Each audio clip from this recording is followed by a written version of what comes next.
Salut artistes, bienvenue dans ce nouvel épisode du podcast Hors Cadre. Aujourd'hui, j'ai l'honneur de présenter Anaïs. Bienvenue. Anaïs, aussi connue sous le nom de Anagruse. Oui. Je suis désolée. Non, tu rigoles. On est tous tellement contents et euphoriques de t'avoir sur le podcast. Enchantée en tout cas. Ouais. Donc Anaïs, tu la connais déjà sûrement sur les réseaux sociaux, mais aussi tu l'as peut-être vue dans de nombreux salons, car elle est connue aujourd'hui en France et aussi maintenant un petit peu à l'international. Un petit peu. Ouais. Pour ses œuvres incroyables qu'elle fait, que tu vois derrière nous si tu regardes cette vidéo sur YouTube. Aujourd'hui, dans cet épisode, on a décidé de parler justement de ce sujet qui est le succès quand on est jeune artiste, parce que Anaïs a connu beaucoup de succès. Assez jeune, on va dire, on est jeune, la trentaine, on est 36. jeune. Hein. Je laisse les gens se positionner en fonction. Elle est connue pour avoir gagné beaucoup de prix, être invitée sur des salons prestigieux et surtout parce qu'elle est très régulièrement à la limite de la rupture de stock. Donc, sois heureux car aujourd'hui, on a un accès exclusif. On a quelques toiles, ce qui n'arrive pratiquement jamais. Il n'y en a jamais eu autant dans l'atelier. Ouais. Et autant, c'est quand même très très peu. Hein. Donc, elle est victime de son succès. Pour moi, c'est énorme, mais j'ai plus de 10 œuvres dans l'atelier. Oula, ouais. Attention hein. Il n'y a plus de place là. Non, bah... En tout cas, donc cet épisode de podcast, il va pas être sous une forme d'interview. Si tu veux voir vraiment un interview avec tout son travail où elle va nous parler de sa technique qui est très singulière. Moi, je lui ai toujours dit de déposer un brevet tellement ce qu'elle fait, c'est unique. C'est fait. C'est fait. C'est fait. T'as déposé le brevet? Ouais. Oh, je savais pas, mais c'est génial. Oui. C'était en 2023. Mais ouais, ah mais c'est trop fait. bien, mais t'as trop raison. Pour les craquelures du coup. Oui, pour les craquelures, en gros la craquelure en elle-même c'est pas ma spécificité, tout le monde peut utiliser la pâte à craqueler, mais c'est vraiment cette composition avec fond abstrait, matière par-dessus et ce mix abstrait, hyper réalisme. Donc c'est vraiment un travail de composition qui a été breveté. Ça s'est fait avec avocat et tout. Et, je lui ai demandé de regarder. Je lui ai dit, écoute, j'ai pas la prétention d'avoir mon style à moi, mais il paraît que. Et il a regardé, il m'a dit, ah oui, ça, faut le protéger. Et donc on l'a fait ensemble. Mais c'est fait. Donc c'est fait. Elle va nous en parler vraiment en détail dans une vidéo qui va sortir sur YouTube où on fera vraiment le tour de l'atelier d'Anagruse en mode vlog. Donc là, dans cet épisode de podcast, on va se concentrer sur ce sujet qui est devenir artiste à plein temps et qui commence à avoir du succès dans sa trentaine, ce qui aujourd'hui est assez rare, entre guillemets, on va dire. Ce qui est en train de se développer, mais voilà. Donc, Anaïs, dis-nous tout. Déjà, on va un petit peu parler de toi, de ton histoire, parce que tu n'as pas toujours été artiste à plein temps. Non. Donc, est-ce que tu peux nous raconter un petit peu ton parcours ?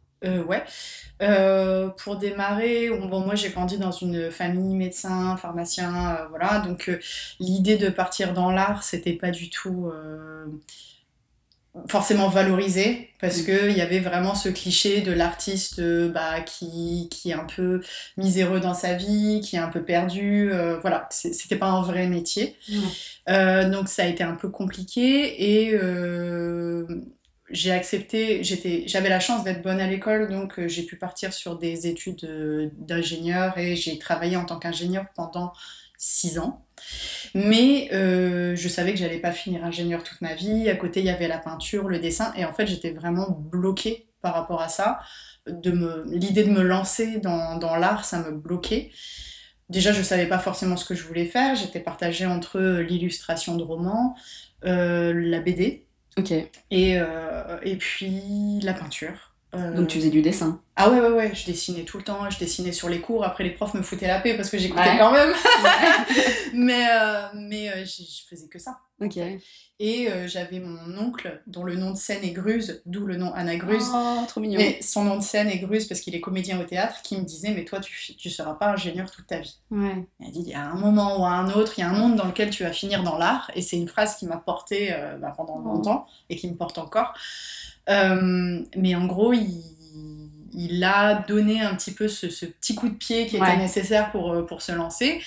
Et puis à un moment où j'ai visité une expo J'étais ingénieure à l'époque, j'ai visité une expo et je sais pas ce qui m'a appris, j'ai été voir un des organisateurs et j'ai dit bah comment on fait en fait. Ouais. Et il m'a dit bah tu présentes tes tableaux, il y a un jury et puis si t'es prise, bon bah voilà spoiler j'ai été prise. Ouais. Et du coup ça a été ma toute première expo et c'est comme ça que tout a démarré. En quelle année ça? C'était en 2015 à Clamart, donc c'était au sud de Paris, où je vivais à l'époque et donc ouais ça s'est fait comme ça et c'est là où j'ai rencontré mon mentor. En peinture, qui était Éric Lecam et qui m'a...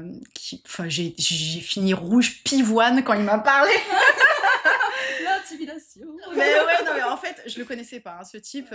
C'était Enfin, c'est un petit monsieur de taille et qui est venu me voir et qui me dit mais en fait, est-ce que quand tu te couches, tu penses à ta peinture? Donc, je dis oui. À l'époque, en fait, je lui disais, je sais pas si je suis faite pour être artiste. Donc, il me dit, est-ce que quand tu te couches, tu penses à la peinture? Oui. Est-ce que quand tu dors et que tu te réveilles dans la nuit, t'as envie d'aller peindre? Oui. Et est-ce que quand tu te lèves le matin et la journée, t'as envie de peindre? Et je lui dis, mais tout le temps, en fait. En fait, on va faire course. J'ai envie de peindre toute la journée. Et là, il m'a dit, bah alors t'es une artiste. Et il m'a dit ça avec une simplicité. Je suis devenue rouge pivoine, mais vraiment rouge. J'ai eu les larmes qui me sont montées aux yeux. Et pareil, ça a été une phrase qui m'a portée. Et encore aujourd'hui, quand je le recroise, donc je le recroise pas si souvent, mais je le recroise, c'est toujours la même émotion, quoi, de le revoir. C'est un mec qui, pareil, est parti dans ce milieu alors que personne ne le connaissait. Lui ne connaissait personne et il s'est battu vraiment pour y arriver et ça a été un modèle pour moi en fait. Il m'a dit tu vas en chier, pardon, tu vas galérer, tu vas galérer pendant plusieurs années. Après chacun a son curseur pour dire la galère, tu vois. Mais voilà, ça m'a donné une légitimité aussi relative soit-elle. Si lui te disait que t'étais artiste, c'est bon. Tu sais que... C'est aussi simple que ça. C'est t'as envie de peindre, t'as quelque chose à exprimer, c'est bon, t'es artiste, quoi. Il y a pas de il faut que t'es exposé dans tel truc pour dire que t'es artiste. Rien. Il y a vraiment des idées reçues par rapport à ça. Exactement. Nombre d'artistes qui te disent moi je suis pas vraiment artiste parce que j'ai pas fait l'expo. Non, rien à voir. Tu es artiste en fait. C'est un état d'esprit, c'est un mode de vie, mais de toute façon on va en parler. Mais voilà, le simple fait qu'il m'ait dit cette phrase qui m'a fait réaliser que c'était aussi simple que ça, en fait c'est bon, allez, c'est le moment, tu peux te lancer. Et je m'étais dit, il vaut mieux avoir des remords que des regrets. Donc avoir le remords de se dire, ouais, j'ai tenté, en fait, je me suis rendu compte que j'étais pas faite pour ce monde et c'est un rêve qui s'écroule, plutôt que des regrets de se dire dans 30 ans, et si j'avais testé, qu'est-ce qui se serait passé? Pire question à avoir quand t'es vieux. Clairement. Seul face à ton feu de cheminée. Ou feu de forêt, au rythme où ça va. Mais voilà. Je me suis lancée et après j'ai demandé régulièrement des temps partiels à mon entreprise. Donc j'ai fait ça bien, j'ai attendu que les augmentations de l'année aient été décidées. Comme ça, tant qu'à faire. Comme ça, j'avais mon augmente. On se laisse pas abattre. J'ai attendu le creux de charge de l'été pour dire, regarde, le boulot que j'ai, finalement, je peux le faire en 4 jours. Et donc, comme ça, j'obtenais mon temps partiel. Puis finalement, en 3 jours. Donc, j'ai obtenu à la fin un mi-temps. Et j'avais de plus en plus d'expos, de plus en plus de demandes, parce que je m'investissais de plus en plus dans ce boulot-là. Et jusqu'au moment où j'ai fait les comptes, en me disant, en fait, là, vu ce qui se passe en étant qu'à moitié de mon temps dans l'art, en fait, si je dégage 100% de mon temps pour l'art, en fait, je peux vivre de ça.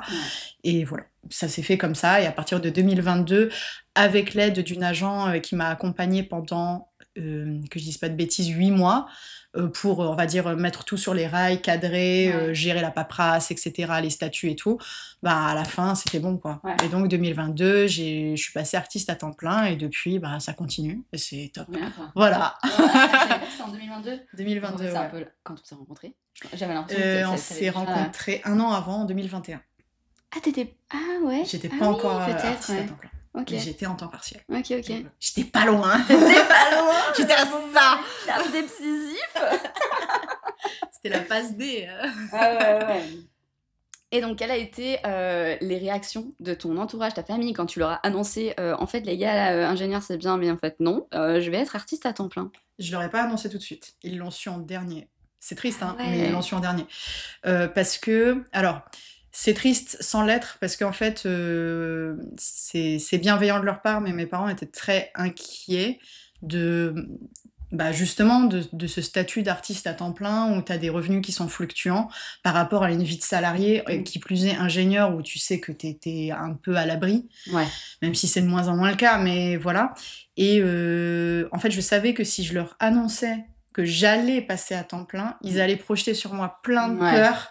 Ça va être découragé, quoi. Qui sont des peurs de parents. Tu vois, je leur voudrais jamais d'avoir ces peurs-là, mais c'est des peurs de je veux que mon enfant il soit à l'abri, qu'il soit jamais dans le besoin, etc.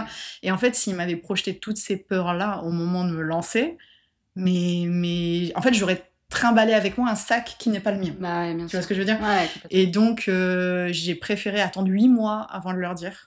Ah, quand même. Ouais, j'ai l'impression. Tu leur disais, ça s'est bien passé cette semaine? Nickel. Franchement, là, au boulot... Il y a pas de souci. Les comptes rendus, c'est un peu dur. C'est un peu dur. Tu sais, j'avais l'impression de cacher, tu sais, quand t'as...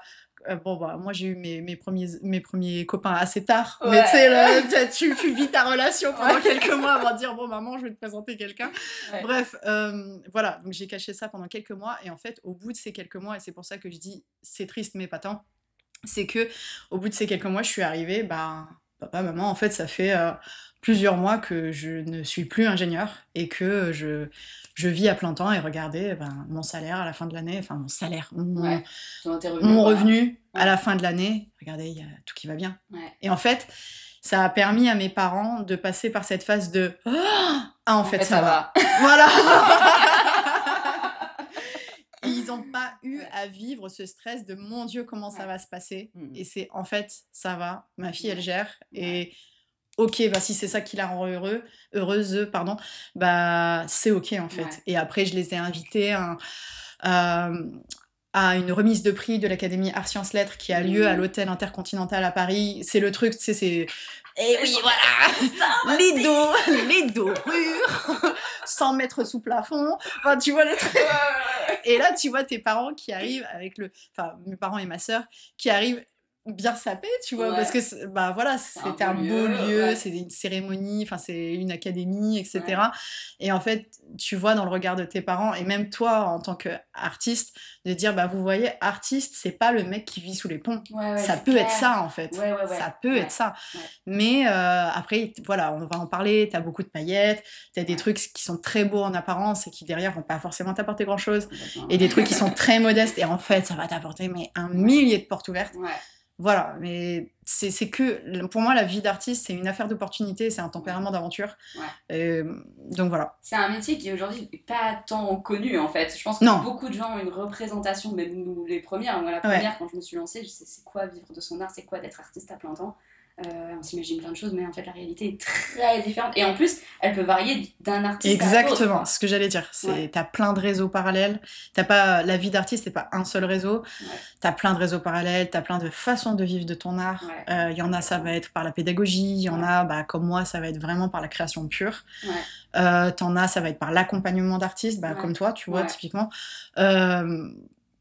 Il y en a, ça va être vraiment par les enchères, c'est de la spéculation, les galeries. D'autres, ça va être que des salons. Il y en a, ça va être vraiment que de chez eux aussi. Ça peut marcher aussi. T'as plein de façons de faire, en fait. Non, mais complètement, je suis d'accord. Ça reprend comme ça reprend comme José. Voilà. Qu'est-ce qu'il vient foutre au milieu du podcast? Mais tu fais ta José, là. Tu reviens comme si de rien. Oui, c'est pas mal.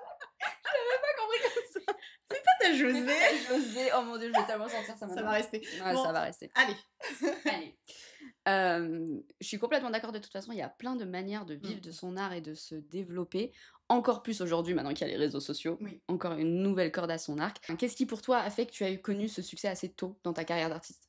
Je pense que ça a été une combinaison de plusieurs facteurs. Déjà, il y avait mon côté très fonceur. En gros, à partir du moment où j'ai commencé, j'étais tellement contente que je voulais tout faire. Tu vois, et en plus, il y avait la chance de vivre à Paris à ce moment-là. Je suis pas née à Paris, je suis arrivée à Paris pour mes études. Et en fait, à Paris, je trouvais que tu avais des opportunités tout le temps. Tu avais toujours le salon de machin, la fondation de Mi, le truc de ci qui allait faire un événement. Et je voulais être partout. C'est-à-dire que je postulais à tout. Et si j'étais reçue, tant mieux. Si j'étais pas reçue, tant pis, ce serait l'année d'après. Et voilà, même là, je le sens quand j'en parle, c'est vraiment genre, allez, Ouais, on y va, ouais. on fait à fond et tout. Et en fait, je le sentais tellement dans mes tripes que je voulais faire ça, qu'il y avait rien qui m'arrêtait, Ouais. en fait. Et bon, je le vois, l'évolution dans mes œuvres, et aujourd'hui, je suis vraiment reconnaissante des gens de m'avoir accueillie dans leur salon et tout, Ouais. bah, alors que j'en étais vraiment à mes débuts, mais ça m'a vraiment portée.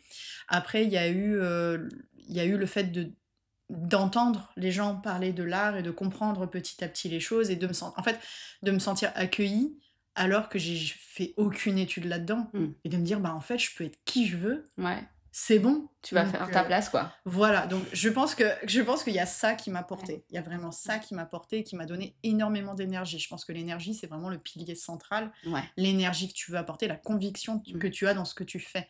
Pas forcément dans ce que tu es en train de peindre, mais la conviction dans le fait que tu es sur la bonne voie et que c'est par là qu'il faut que tu ailles, Ouais. tu vois. La détermination, quoi. Exactement.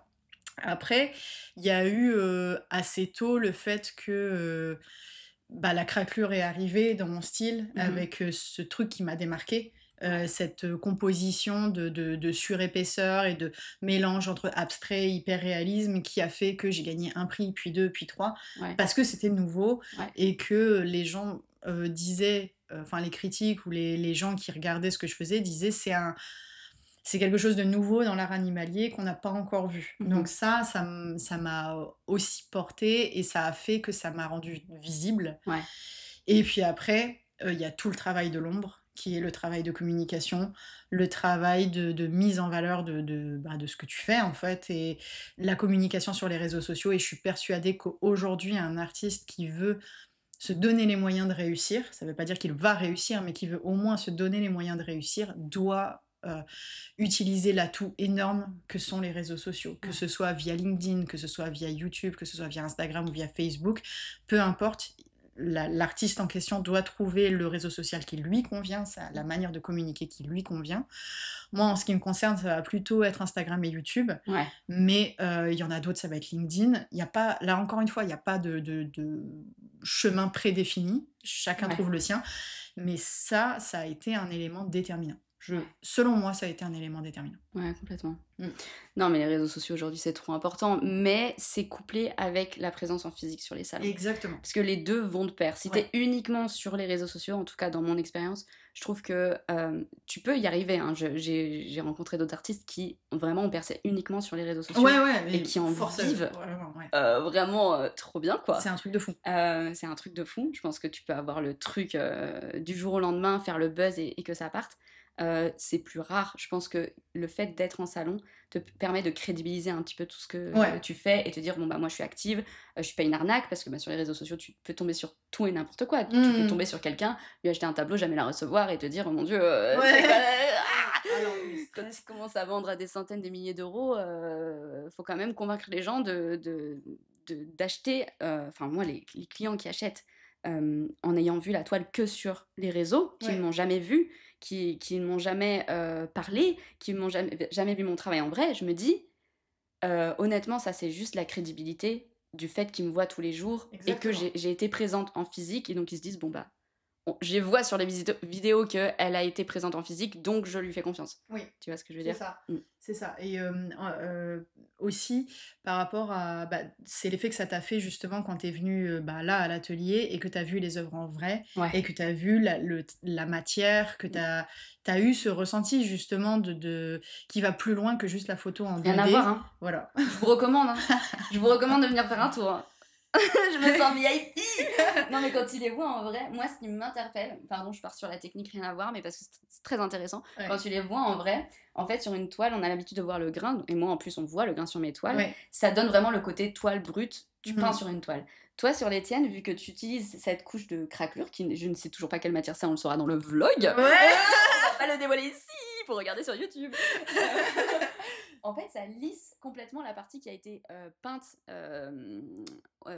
réaliste, en fait, la partie où il y a l'animal dessus. Et en fait, on dirait... Enfin, déjà, c'est ultra réaliste. Enfin, vraiment, c'est très, très réaliste. Et en plus, c'est sur quelque chose de plat, lisse. Donc, on dirait que c'est presque une photo qui a été... Mais mieux qu'une photo. Parce que les couleurs ressortent beaucoup plus que sur une photo. Donc, je veux pas non plus faire le parallèle. Ça va au-delà quand même de la photo. Mais ouais, t'as l'impression de voir en 4K... plus un travail créatif, artistique autour, quoi. Ben c'est ça, en fait, c'est quand tu vois les œuvres en vrai, et moi ça me l'a fait avec plein d'artistes, c'est tu vois les œuvres sur les réseaux, tu trouves ça beau, et en fait quand tu les vois en vrai, bah, c'est qui tout double en fait, mais la plupart du temps je trouve que t'es agréablement surpris. Tu vois des petits détails que tu voyais pas sur les photos, parce que justement tu vas avoir les jeux de texture, de lumière, que sais-je, et en fait pour des gens, bah, typiquement quand t'atteins une certaine gamme de prix, bah, il y a un moment où les réseaux sociaux présentent leurs limites, c'est-à-dire que ce ne sont que des vidéos et des photos en 2D, et que ben, quand tu atteins certains prix, les réseaux sociaux vont surtout être là pour créer de la confiance et une proximité, mais ne vont pas forcément transformer l'essai directement. Et je sais que j'ai des tableaux, ben là typiquement j'ai eu un tableau de Lynx, quand je l'ai publié sur les réseaux, voilà, il n'y a pas eu forcément, mais parce que c'était un tableau qui avait quand même un certain budget. Voilà, les gens aimaient beaucoup le tableau et tout. J'ai eu des demandes, mais c'était des personnes qui avaient, par exemple, des tableaux de Lynx qui étaient similaires de moi et qui n'avaient pas forcément envie de faire une redite. Donc c'était des gens qui étaient déjà dans la confiance, qui étaient déjà convaincus et qui avaient déjà vu mes œuvres, qui avaient déjà acheté mes œuvres. Donc, et en fait, je suis allée sur un festival et j'avais même pas encore accroché le tableau que la personne m'a dit, tu me le réserves, parce que ben, elle l'avait déjà vu sur les réseaux, donc elle avait déjà en tête le tableau, et là de le voir en vrai, c'est bon. C'est bon, c'est bon. Sûr, mais parce qu'elle a eu besoin de le voir en vrai, et là c'est bon, elle l'a acheté, tu vois. Moi, personnellement, sur Salon maintenant, le nombre de ventes que je fais, il y en a moins de 10% de mes ventes sur Salon où c'est la personne spontanée qui achète le jour J. Il y en a régulièrement, il y en a toujours, mais je ferais pas le chiffre que je ferais si j'avais pas. C'est un écosystème. On en a parlé il y a pas longtemps. C'est un écosystème où en fait les gens vont te voir en vrai. Ils vont prendre ton Insta, ils vont prendre tes réseaux sociaux, ils vont te suivre tous les jours pendant 1 an, ils vont voir ton visage. Tout à fait. Tes stories, ils vont voir ton travail, le behind the scene, ils vont voir les ratés, ils vont voir ta vie, ils vont créer ce lien de proximité, et quand ils vont te revoir l'année prochaine, là, ils vont acheter. Ou ils t'ont jamais vu, ils t'ont trouvé sur les réseaux, et ils vont attendre que tu passes dans leur ville ou pas loin. Exactement. Ils viennent te voir en vrai, ils te rencontrent, et là, ils achètent. C'est ça.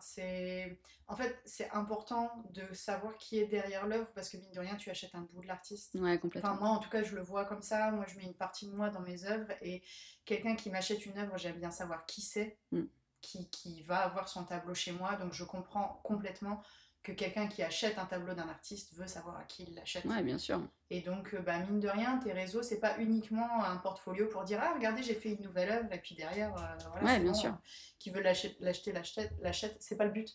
C'est plus de dire bah, « Voilà ce que j'ai voulu mettre dans mon œuvre, voilà dans quel but elle a été créée, voilà toutes les étapes. » Typiquement, les œuvres sur bois brûlé, moi, c'est des œuvres que quand je les crée, c'est chargé émotionnellement, et je pense que les gens le ressentent dans les vidéos, et ils le ressentent quand ils les voient en vrai, mais c'est un plaisir de montrer la création de ces œuvres-là sur les réseaux, parce que c'est tellement chargé pour moi que de le partager avec les gens, c'est un peu comme les emmener là-dedans, et peut-être qu'ils voient que le quart en fait de ce que moi je vis quand je la crée. Mais ils le voient. Ou en tout cas, ils ont une réponse émotionnelle différente de toi, ton vécu peut-être, et ce que tu mets dedans, mais ils ont un gros apport émotionnel qui leur est propre de leur côté aussi, sinon ils n'achèteraient pas. Mais oui, c'est exactement ça. Mais il y a quand même une connexion qui se fait dans la rencontre avec le visiteur ou le client, qui est quand même profonde et qui est sur un plan émotionnel et qui se fait en face-to-face, quoi.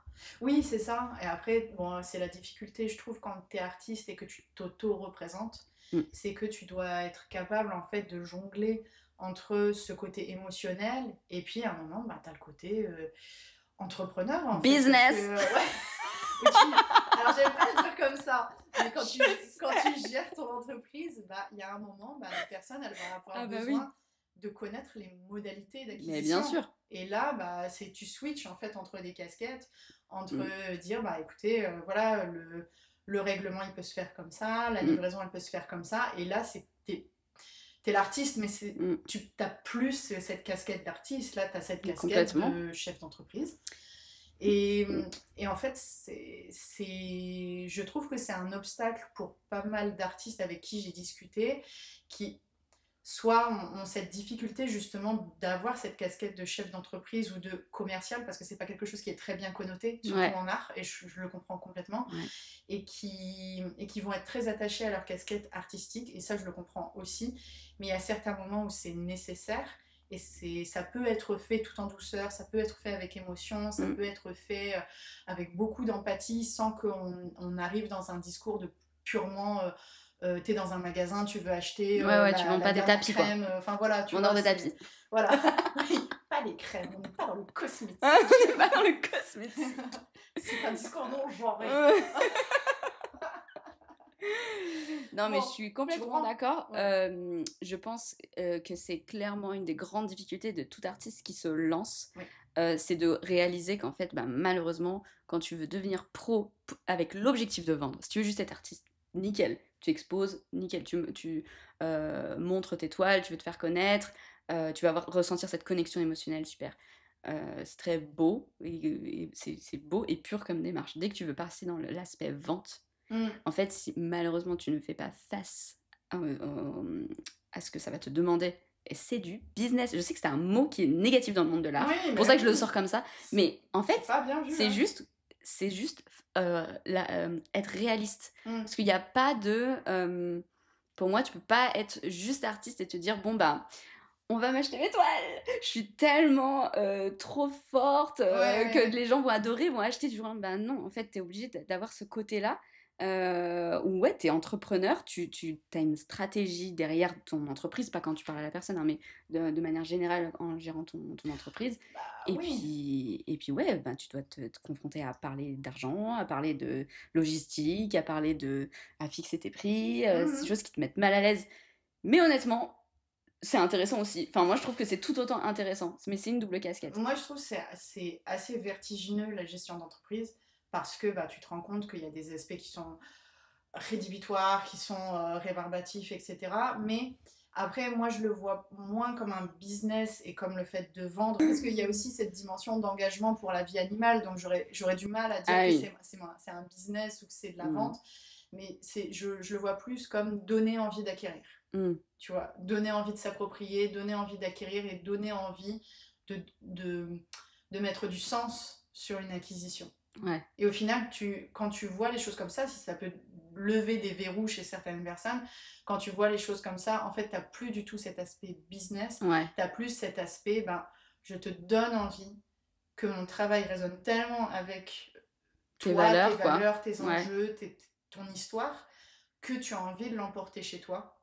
Et que quand tu la verras sur ton mur, tu sauras le sens qu'il y a derrière, tu te rappelleras du moment qu'on a partagé ensemble, des choses dont on a discuté, et cette œuvre, elle aura du sens pour toi, en fait. Et je trouve que quand tu vois les choses comme ça, c'est bien plus simple que de le voir comme il faut absolument que je vende, vivre. Oui, non, mais bien sûr.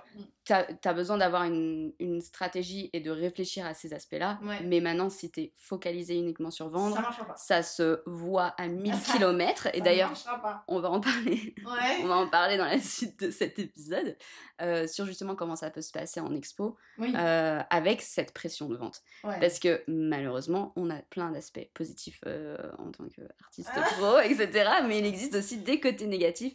Et si t'es rattaché que à ce côté-là, que t'es dépendant de la vente, et surtout si tu mets de la valeur, enfin dans mon expérience avec d'autres artistes que j'ai pu rencontrer en expo, où tu places ta propre valeur uniquement sous le point de vue de la vente de ta toile, ça fonctionne pas. On se retrouve avec des artistes qui sont très frustrés et des artistes qui sont tout le temps en train de se comparer ou à essayer de pousser les ventes, et ça peut complètement nuire à ta pratique, à ton image et ou à ton expérience en tant qu'artiste, quoi, tout simplement. Ton expérience d'exposition, parce que des fois tu as des ventes qui ont lieu 6 mois plus tard. C'est-à-dire que des gens, ils vont voir ton œuvre sur une expo, il va rien se passer sur l'expo en particulier, et en fait il va t'arriver des trucs de ouf derrière, et pas que des ventes, en fait il va t'arriver des trucs de ouf derrière. Et tu te rends compte, en raccordant les wagons, que en fait c'est telle expo qui a eu lieu à Troufigny-les-Oies qui en fait t'a apporté ce truc-là de ouf qui t'arrive aujourd'hui. Bien sûr.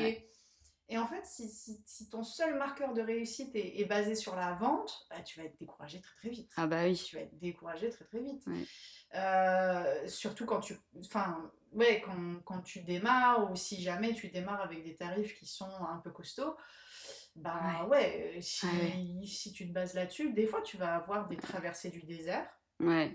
Moi, tous les étés, c'est la même chose. Les étés sont calmes. Ouais. Parce que moi, je vais être à fond dans la création, que mes ventes, elles vont pas être débloquées parce que je prépare les expos du 2e semestre. Bah ouais, si mon seul marqueur, enfin, si mon seul moteur était il y a des œuvres qui partent, ce qui est un peu le cas, hein. Ouais. Enfin, les étés sont un peu des fois longs. Ils paraissent longs, mais en fait, après, ça se compense, quoi. sur les chapeaux de roue, et puis là, bah, l'atelier il se vide. Tu Ouais. vois, là, on est fin d'été, l'atelier il est rempli. Ouais. Bah, j'espère bien que d'ici décembre, voilà, je serai à nouveau en train de tabler en disant oh, Jules, je peins tous les jours. Tu en l'envoies à ta newsletter, j'espère. Ah oui, non mais ça, ouais, il faut vraiment que j'améliore ma communication. Stratégie business. Je lis détends-toi. Ça aussi, c'est un gros verrou, c'est d'être capable de communiquer sur ses réussites, parce qu'on a toujours peur d'être trop prétentieux. On est son pire agent, hein, on est son pire porte-parole. Donc, enfin, moi, j'estime être mon pire porte-parole. Et il y a des trucs, soit quand tu es représenté par une galerie, soit par l'agent avec laquelle j'ai collaboré à une époque. Moi, je me rappelle qu'elle me disait « Ah, ça, faut tout de suite communiquer là-dessus, et tu le présentes comme ci, comme ça. » Et elle était trop forte pour ça. Et moi, j'étais là, mais en fait, c'est pas si ouf. Et en fait, elle avait tellement raison. Mais c'est de ça que je parle de dire, où t'as pas que... C'est beau, l'artiste, etc., les valeurs, évidemment, c'est ton fil conducteur, tu vois. C'est tout le long, ce sera ça. Mais en fait, malheureusement, si tu veux vraiment... Après, toi, tu le sais déjà parce que t'as déjà percé, tu vois. Bah, t'es obligé d'en parler parce qu'avant de percer, il faut bien que les gens ils sachent que t'es du succès. Exactement, si là, je présentais ton épisode en disant, bon, bah, on va présenter Anna Gruz, on met pas de tableau. Et on dit, bon, bah, elle est artiste, on s'est rencontrés au Free Spirit il y a 4 ans, tu vois. Bon, c'était une bonne expo, mais je veux dire, tu vois, ça te met pas du tout en valeur. Il faut que je te présente en disant, bah, voilà, t'as fait ci. D'ailleurs, au passage, elle est cotée. Voilà, maintenant, vous le saurez, j'ai oublié de le dire. Je me suis dit, j'ai oublié de dire ça dans son intro, quoi. Je lui ai dit, merde. Je veux dire, il faut le dire, quoi, parce que c'est ça qui va te crédibiliser. Et même si c'est toi qui te parles de toi-même, quand t'as rien d'autre, moi j'ai pas d'agent. Moi je veux bien un agent qui dit coucou Julie, elle a gagné ça, mais en fait personne ne le fait pour moi, donc je suis obligée de le faire. T'es obligée de le faire, sinon je suis pas crédible. T'es obligée de le faire pour toi. Ouais, t'es obligée de le faire pour toi, t'es obligée de communiquer. Et après au bout d'un moment ça devient un peu pas tentaculaire, mais disons que quand tu commences à être dans une galerie qui va parler de toi, puis une deuxième, puis en fait, au bout d'un moment, tu te rends compte que tu as plusieurs stories dans la journée qui sont partagées de je sais pas trop qui. Après, t'as plus besoin. Non, on n'en est pas encore là. On en est plus, les gars, parlez de moi. On n'en est pas encore là. Mais en fait, tu as des jours comme ça où tu as plusieurs expos en même temps. Et en fait, tu as des stories dans tous les sens à repartager. Et finalement, ces galeries t'apportent une crédibilité. Parce que c'est plus toi qui est en train de parler pour toi, donc c'est une tierce personne, quelqu'un de neutre, plus ou moins, qui est en train de parler de toi, et ça t'apporte aussi une crédibilité, et ça fait un effet boule de neige. Mais tant et si bien que des fois, tu dis ouais c'est vrai, il faudrait que je communique sur tel truc, et puis en fait t'es déjà à l'événement d'après, t'es déjà au truc d'après qui s'est passé, et tu te dis bon encore mieux. Encore mieux. Même pas le temps de vous écrire. Ah, déjà parti pour je sais pas quoi. J'adore. Tu vois, typiquement les fresques. Voilà, t'as rencontré Paul Watson. Truc de fou. Mais truc de fou. Truc de fou. Ça, c'est 40 posts sur ton feed. Non, mais je sais. Tu me le dis. J'ai essayé. J'espère que tu l'as remarqué. J'ai essayé de le faire plus. Et je me dis, punaise, mais il faut que j'écrive ma newsletter. Et en même temps, maintenant, il y a le partenariat avec Sharks Mission, où j'ai une œuvre avec eux et tout. Et donc, comment le calendrier de communication.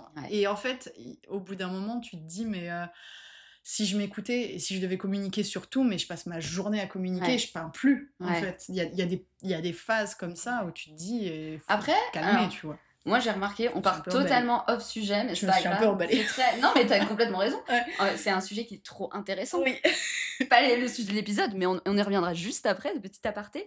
Parce qu'en fait, on papote là, on papote, on est là, on chill, mais c'est trop cool de pouvoir discuter de ça avec quelqu'un d'autre, tu vois, qui est aussi artiste aussi sur les réseaux.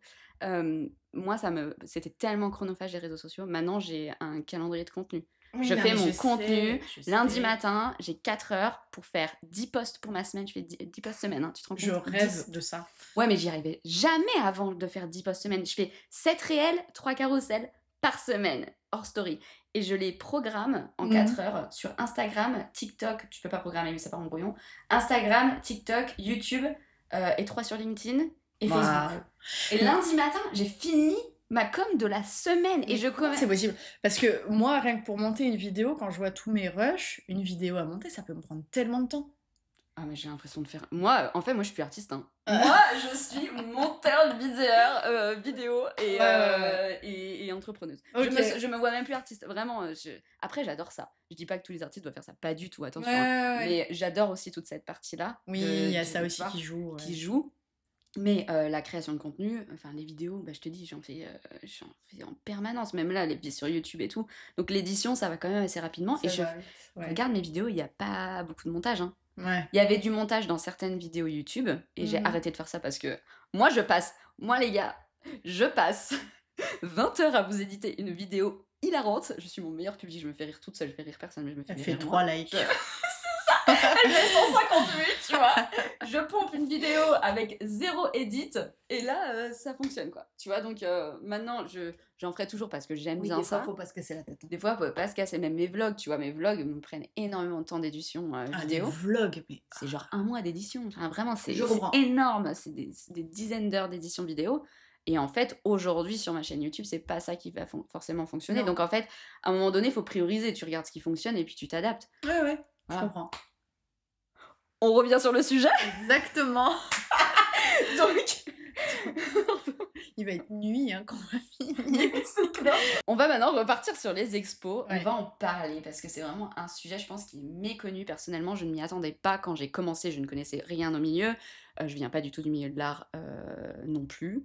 J'ai fait mes premières expos. Je me sentais illégitime totalement. Moi, j'ai commencé sur les réseaux sociaux. Toi, t'as commencé dans la vraie vie. Oui. Et ensuite, on a croisé. À un moment donné. J'étais très intimidée. Moi aussi. Je me sentais pas légitime à aller dans des expos dans la vraie vie. Donc c'est d'ailleurs pour cette raison que j'ai commencé sur les réseaux. Parce que je trouvais plus ma place. Ce que j'ai découvert dans la vraie vie, il y avait beaucoup de positif, mais il y avait aussi du négatif. Ouais. Comment toi tu l'as ressenti à commencer en tant qu'artiste dans la vraie vie? Comme je te disais au début, je me sentais vraiment, je l'ai toujours été, mais très accueillie. Genre les gens vraiment contents. Quelle que soit ton étude que tu as faite précédemment, est-ce que tu as fait une école d'art ou pas, ça peut être une question qui va arriver, mais c'était tellement marginal, en fait. C'est anecdotique, en fait. C'est vraiment pas ça qui va primer, et c'était plus une volonté de partager des expériences. Donc, en fait, je trouvais que tu obtenais vraiment beaucoup de tranches de vie en allant sur les expos, de gens qui vont te raconter ce qui leur est arrivé, qui vont te raconter, qui vont te dire « Ah, mais il faut trop que tu essayes telle expo », tout ça. Et ça, j'ai vraiment énormément apprécié. Au début, j'avais pas forcément cette question de me dire « Je suis légitime ou pas ». Bien sûr, j'avais ce questionnement de « Est-ce que je suis artiste ?» Mais tu vois, le truc, il s'est effacé très très vite avec l'anecdote que je t'ai racontée. Et c'est marrant, le sentiment d'illégitimité est arrivé plus tard. Parce que les choses sont allées très vite avec les distinctions, les trucs. Et en fait, quand tu commences à rentrer dans des expos qui sont de plus en plus renommées, moi, il y a eu des moments où j'étais là, qu'est-ce que je fous là, tu vois, enfin, je me demandais, est-ce que j'avais bien ma place? Est-ce que j'avais pas pris la place de quelqu'un d'autre? Et je te promets, hein, c'est en toute sincérité, mais c'est une question que je peux des fois encore me poser en me disant, mais... Les choses voient quelque chose que moi je ne vois pas, en me disant bah oui, ça a sa place, etc. Et moi, on est toujours le plus dur juge envers son propre travail et envers soi-même, c'est ma conviction.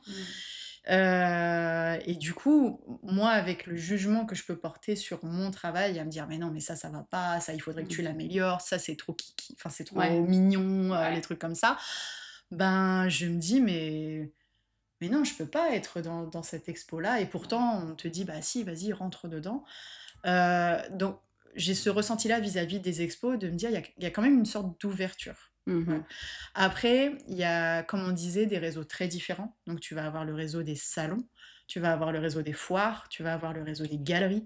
Et Mhm. c'est des choses très différentes. Les galeries, pour moi, ça a toujours été à petits pas. Ouais. Parce que c'est très demandeur, c'est est-ce que vous pouvez me faire 15 œuvres pour dans 3 mois? Alors que moi, Ok, les gars. une œuvre, je te la fais, une œuvre, une grande comme ça, je te la fais en 3 semaines. Bon, ben 15, mon gars, je peux te les sortir, mais ça va être des bouses, tu vois. Donc, tu vois, il y avait cette difficulté-là, et c'était vraiment un chemin de croix de trouver des galeries qui acceptaient la lenteur de mon travail. Parce que, bah, faut aussi comprendre les enjeux du galeriste. Lui, il a besoin de faire tourner sa boutique. Ouais. Parce que eux, justement, sont purement dans le commerce. Ouais. Donc, voilà. Donc, les galeries, c'était toujours un peu complexe, et j'avais ce sentiment aussi que le côté je gère moi-même mon business. Donc, je sais ce que je veux. Je sais surtout ce que je veux pas. Ouais. Ben, ça pouvait cranter un peu, parce que on peut pas en faire ce qu'on veut, tu vois. Quand il te disait non mais tu vas faire ci, tu vas faire ça, et puis ça on va mettre tel prix, et puis non. Non. C'est moi qui décide. Non, on va pas faire ça. Tu vas pas dévaluer mon prix parce que dans ta galerie tu vends à tel prix. Non, mon prix c'est ça, il va rester ça. Enfin, tu vois. Et ce genre de truc, des fois, ça peut. Certains galeristes, bah, ça va pas leur convenir, ou moi, ça ne va pas me convenir. Et en fait, à force de chercher, tu vas trouver les galeristes avec lesquels ça match. Et aujourd'hui, les galeristes avec lesquels je fonctionne, ça fonctionne très bien, tu vois. On est sur les événements ensemble, c'est fluide, si tu veux. Mais il y a un moment où faut les trouver. Il y a un moment où je m'étais dit, mais c'est pas possible, quoi. C'est soit des gens qui fonctionnent avec 15 œuvres par mois, soit des gens qui te font payer les murs, et puis voilà. Donc, bon. Ça, en fait, voilà, si je devais avoir un recul vraiment sur l'ensemble, je trouvais qu'il y avait soit les gens qui sont vraiment prêts à collaborer avec les artistes, et tu vas avoir des relations assez passionnelles, professionnellement parlant, soit tu vas avoir les gens qui font du business sur les artistes. Ouais, complètement. Donc, les foires, typiquement, tu vas payer un bras ton stand, et puis c'est qui tout double. Soit tu arrives à vendre, soit tu n'y arrives pas. Ça, c'est typiquement des plateformes qui font du business sur les artistes. Mais après, tu vas avoir deux écoles. Tu vas avoir les gens qui vont te dire non, faut pas y aller, etc. Parce que tu n'es pas censé te payer pour exposer. Et puis, tu as des artistes comme moi, comme toi, qui acceptent de jouer ce jeu-là parce qu'ils savent que derrière, ça leur amène un réseau et une visibilité qui vaut 10 fois ce qu'ils ont payé sur le stand. Donc, faut y trouver son truc. Mais c'est vrai que cet aspect de tout ce réseau de professionnels qui vont faire du business sur les artistes, ça m'avait un peu refroidi, voire même rendu un peu cynique des fois. Et après, t'as les salons où là, c'est plus... Il y a cette ouverture, mais il y a aussi justement ce côté on se regarde. Il peut y avoir de la comparaison des fois, ou alors tout le monde va être très content de se retrouver au début, et puis finalement, comme c'est des expos-ventes, l'artiste qui va beaucoup vendre va récolter un peu d'animosité à la fin. Enfin, moi, je l'ai vécu, tu vois, où au début, tout le monde t'aime bien, et puis à la fin, les gens, ils t'aiment plus trop, tu vois. La Miss, la jeune, elle est trop mignonne. Oui, voilà, la petite jeune aussi. La petite jeune. Qu'elle est mignonne. C'est ta première expo. Oui, voilà, le côté, je sais pas comment dire, mais tu vas rencontrer des gens qui sont dans le métier depuis un bon moment, et toi, tu vas pas forcément mettre en avant moi j'ai gagné le prix de ci, j'ai gagné le prix de mi, et tu vas avoir des gens qui vont vraiment être dans ce discours-là. Tu vas leur parler d'une expo, ils vont te dire oui, je la connais parce que j'ai gagné le prix de un tel. Voilà, après c'est pareil, c'est comme avec les galeries, tu t'ajustes, tu trouves les artistes avec qui ça matche pas, t'en as, ils vont apprécier ces conversations, ils vont pouvoir dire qu'ils ont gagné le prix de temps, le prix de je sais pas quoi. Moi, ça va moins m'intéresser. Je vais plus chercher des gens, je m'en fous de leur nombre d'abonnés, je m'en fous des expos qu'ils ont faites. Moi, ce qui va m'intéresser, c'est la personne en elle-même, tu vois. Et je vais pas aller regarder... Mais c'est pas un concours, c'est pas une compétition entre non, artistes. Moi, je vais chercher vraiment l'amitié, en gros, et puis, si possible, pas avoir de compète, tu vois. Des fois, tu vas sentir qu'il va y avoir un peu des trucs de... on regarde qui a mieux fait que qui. Et ça, c'est ce que je trouve un peu triste, tu vois, des fois dans ce métier. Et et je peux pas dire que on est tous épargnés. Tu vois, par exemple, sur les réseaux sociaux, moi, il y a des moments où je vais être un peu fatiguée ou éprouvée après une expo qui s'est pas forcément passée comme je l'ai voulu. Bah, je vais aller sur les réseaux, tout le monde va être en mode je vis ma meilleure vie. Et puis, regarde, j'ai fait tel truc, et puis là, j'ai vendu telle œuvre à 10 000 € et tout. Et toi, t'es là, bah. Ouais, comparaison, attention. Et en fait, dans ces moments-là, quand je vois ça, quand je sens que je suis. Parce que moi, je me sens pas forcément bien, bah, je vais partir dans regarder ce que font les autres et en ressentir de la frustration. Dans ces moments-là, je coupe mes réseaux. J'y regarde plus, je me recentre sur moi-même, je me recentre sur ce qui est important pour moi, sur mes objectifs, calmer le jeu, ralentir le tempo, et après c'est bon, on peut reprendre les réseaux et revenir dans une attitude et un état d'esprit plus sain. Et voilà, ça m'est arrivé de tomber sur des gens en expo qui vont te dire des dingueries, tu vois, en mode bah t'es sur les réseaux donc t'es une influenceuse et t'es plus vraiment une artiste parce que tu parles sur les réseaux et t'en ressens mais une frustration de te dire mais les gars, c'est ce qu'on m'a sorti une fois. Ah non, dis-moi. Un autre gros lourd. Oh là là, on n'en peut plus. J'étais à un vernissage d'une galerie où j'ai exposé dans la galerie.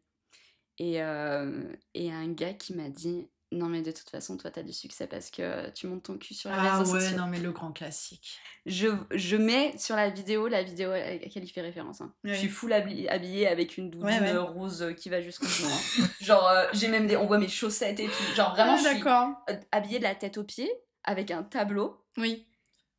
Et il fait référence à cette vidéo, tu vois. Et il avait jamais vu mon profil. En fait, il était parti du principe, parce que vu que j'étais une femme jeune et il savait que j'étais sur les réseaux, ah oui, c'est vrai. Oui, c'est ça. C'est parce que t'as forcément. C'est forcément ça qui a fait que t'as percé, quoi. Et en fait, ça décrédite. Ok, mec. Ça décrédibilise en fait tout le travail que toi tu fais dans l'ombre. Hyper condescendant.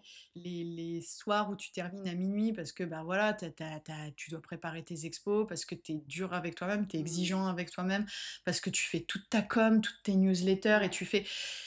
Non mais c'est un hors-sujet total, il y a absolument rien à voir avec ça. Moi, s'il te plaît, on m'a sorti la petite jeune qui fait des duckface sur les réseaux. S'il te plaît, tu m'as déjà vu faire une seule fois une duckface. Alors, attends, comment on m'a surnommée l'influenceuse de Dubaï? Oh non, quel enfer. Bah, qui t'a dit ça? Je le dirai pas. Qui t'a dit ça? L'influenceuse de Dubaï, Maëva Guénam, Nabila. J'étais là, mais waouh. Non, mais là, ça rage. Mais ça, oui, voilà, c'est du seum. Et au final, des gens, des fois, qui sont arrivés, qui m'ont sorti des dingues comme ça. Ouais. Ben, en fait, moi, je vais pas me vexer parce que je sais que ça me représente pas et que c'est pas. En fait, si tu commences à t'énerver, c'est que quelque part ça touche quelque chose à l'intérieur de toi. Et moi, je vais plus poser des questions en mode mais pourquoi qu'est-ce qui rapproche? Et en fait, tu te rends compte que derrière, le discours il est creux et que c'est juste des gens qui forcément sont pas forcément habitués au réseau et qui les voient négativement de base. Et puis derrière, en fait, à force de discuter, tu te rends compte que finalement, il y a un moment, tu vas avoir 2-3 petites questions de mais comment t'arrives, toi, à avoir autant de vues et tout. Et au final, en fait, tu te rends compte que derrière, c'est soit des discours de je me sens pas de faire tout ça, de montrer ma tête à l'écran, etc. Et toi, tu le fais et je l'associe à quelque chose de négatif. Et en fait, c'est des insécurités qui se projettent, quoi. Et en fait, au final, tu te rends compte que c'est pas de toi qu'ils sont en train de parler, c'est juste d'une projection. Et au final, ça te libère de ça. Et pour tous les gens qui se disent j'ai pas envie de faire prétentieux en montrant ma tête sur les réseaux, j'ai pas envie de trop montrer ce que je fais parce que j'ai l'impression que ça fait narcissique, etc. Non, pas du tout. C'est comme une nana qui met une jolie robe et qui dit j'ai peur de mettre une jolie robe parce que ça fait vulgaire. Non, c'est ton attitude. C'est ton attitude qui va faire que t'es vulgaire. J'allais dire ça. Voilà. Tu peux avoir une jupe à ras l'oignon, tu seras pas vulgaire si ton attitude ne l'est pas. On fait ce qu'on veut. Hein. Voilà. Puis si t'as envie d'être vulgaire, t'es vulgaire, moi je m'en fous. Hein. Oui, tu fais ce que tu veux aujourd'hui. Julie t'encourage. Voilà, exactement. Sois vulgaire. Je suis très féministe. Alors, sois vulgaire. En fait, coupe-leur la chic. Non mais voilà, il y a beaucoup d'idées reçues. Moi, si c'est pour boucler ta question, je trouve qu'en expo, j'ai été confrontée à beaucoup d'idées reçues.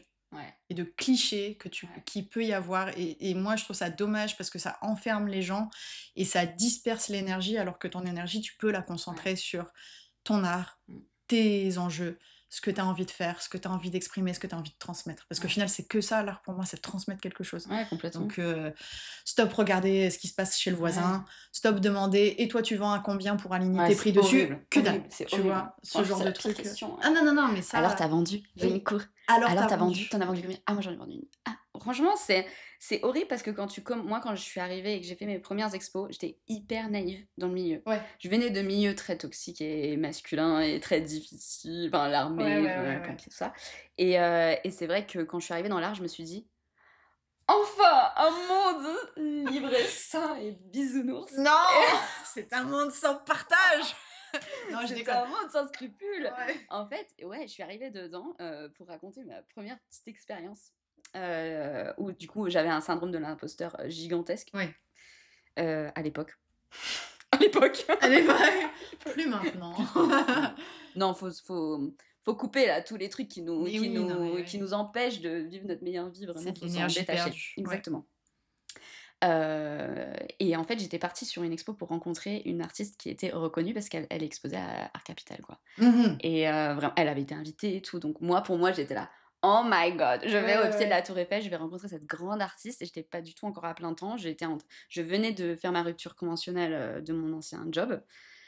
Et je réfléchissais à me lancer à plein temps. Et elle a vu mon travail et je lui ai montré, donc déjà hyper intimidée. J'étais là, oh mon Dieu, et puis c'était une personne qui avait quand même un certain âge et tout, donc vraiment elle avait fait toute sa carrière là-dedans. Et en fait, elle avait percé depuis quelques années. Et elle avait vraiment, je pense, un peu galéré, charbonné toute sa vie pour réussir à en être là où elle en était, et c'était vraiment mérité. Elle a regardé mon travail, elle a adoré mon travail. Et elle m'a dit, franchement, il y a vraiment quelque chose à faire. Ah, super. Vraiment, super. Oula, je sens la biscotte arriver là. Non. Et je me dis, genre cette grande artiste me dit, un peu comme ton histoire où tu racontes cette artiste-là, toi t'as dit tu es une artiste, et ça a légitimisé, enfin, ça se dit légitimé. Légitimé. Ça a légitimé, non, légitimé. Ça m'a rendue légitime. Dans mon art, je me suis dit, ok, je suis légitime, est-ce que je suis vraiment une artiste? Donc, en fait, peut-être que je vais pouvoir vendre et peut-être essayer de me mettre à plein temps, quoi. Parce qu'elle m'avait dit ça. Mais le plein temps n'était pas encore dans le truc, quoi. Et elle m'a dit, si tu veux, je te coach. Et je vais être ton mentor. Et moi, je me suis dit, waouh, genre, elle... Tu t'es sentie honorée, en fait. Je me suis sentie honorée. Et vraiment, elle m'a donné une place, en fait. Et pour moi, vu qu'elle avait percé, si elle me disait ça, c'est que j'avais ma place. Et en plus, elle allait me coacher, etc. Enfin, pas me coacher, elle me disait mentor. Ok. Donc pendant quelques semaines, on s'appelait, etc. Et puis elle me guidait. Et moi, bisounours, genre j'étais là, ouais, il y a peut-être un truc. Et ça m'est monté à la tête. Et au bout d'un moment, je me suis dit, et en parallèle de ça, j'ai percé sur mon premier compte Insta, là, où j'ai fait mes 60 60K, là. Et je me suis dit, ouais, mais en fait, les gens aiment bien. Donc tout est en train de rentrer dans l'ordre, en fait. Donc, oui. Tu sais quoi? C'était cohérent. C'était cohérent. Je pars à plein temps. Et un jour, on s'appelle. Et je lui dis, en fait, je vais pas me réinscrire parce que j'hésitais à me réinscrire à mon master de psycho. Je vais pas m'inscrire en master de psycho. Je vais tenter d'être artiste à plein temps. Et là, switch total. Elle m'a dit, mais pour qui tu te prends? Mais tu crois que t'es qui? Que tu vas réussir à 25 ans, être artiste? C'est dur. Jamais tu vas y arriver. Et en fait, elle m'a vraiment démontée. Elle m'a détruit, en fait. De toute façon, les réseaux sociaux, c'est tellement superficiel, je comprendrai jamais. Si toi, t'aimes les trucs superficiels comme ça, alors vas-y. Mais vraiment... C'est fou, ce blocage par rapport aux réseaux sociaux. C'est fou. Mais en fait, c'était pas que les réseaux. Je pense qu'elle l'a vu. Elle s'est dit, elle a une chance que moi, je n'ai pas eu grâce aux réseaux. Donc déjà, elle a pas apprécié ça. Mais en plus, que je puisse penser que je puisse y arriver, alors qu'elle avait mis pas mal de temps à y arriver, et je pense on sent que c'est quelqu'un qui avait mis beaucoup de son énergie dedans et tout. En fait, elle l'a très mal pris, ce qui aurait dû être le contraire. Elle aurait dû se dire, ouah, je l'ai inspirée. Elle aurait pu le prendre de la manière la plus positive. Je l'ai inspirée, je suis fière, une jeune artiste, etc. En fait, elle m'a vraiment détruit. Et j'ai passé 3 jours à pleurer. Tu m'étonnes. Pleurer, à me dire, je ne suis qu'une merde. Vraiment, j'étais là, oh mon Dieu, je suis une merde. Vraiment, je me suis dit, mais en fait, je suis nulle. Elle m'a détruit ma confiance en moi tellement que en fait, je suis tombée tellement bas dans ma confiance en moi que j'ai dit: «Oh là! Non, non, non!» Ah à merde. cause non, est-ce que finalement j'ai vraiment envie d'être comme elle? Est-ce que c'est ça mon modèle? Oui, elle avait Mmh. carrément percé, mais est-ce que j'ai envie de mettre 40 ans à percer? Ouais. Est-ce que j'ai envie que mon modèle, ce soit quelqu'un qui me réponde comme ça quand je suis en train de lui parler de mes rêves et de ma sensibilité, de Oui, mon oui, oui, cœur, tu oui, vois? oui. Est-ce que vraiment ça, c'est quelqu'un que j'admire et que j'ai envie qu'il me guide? Non.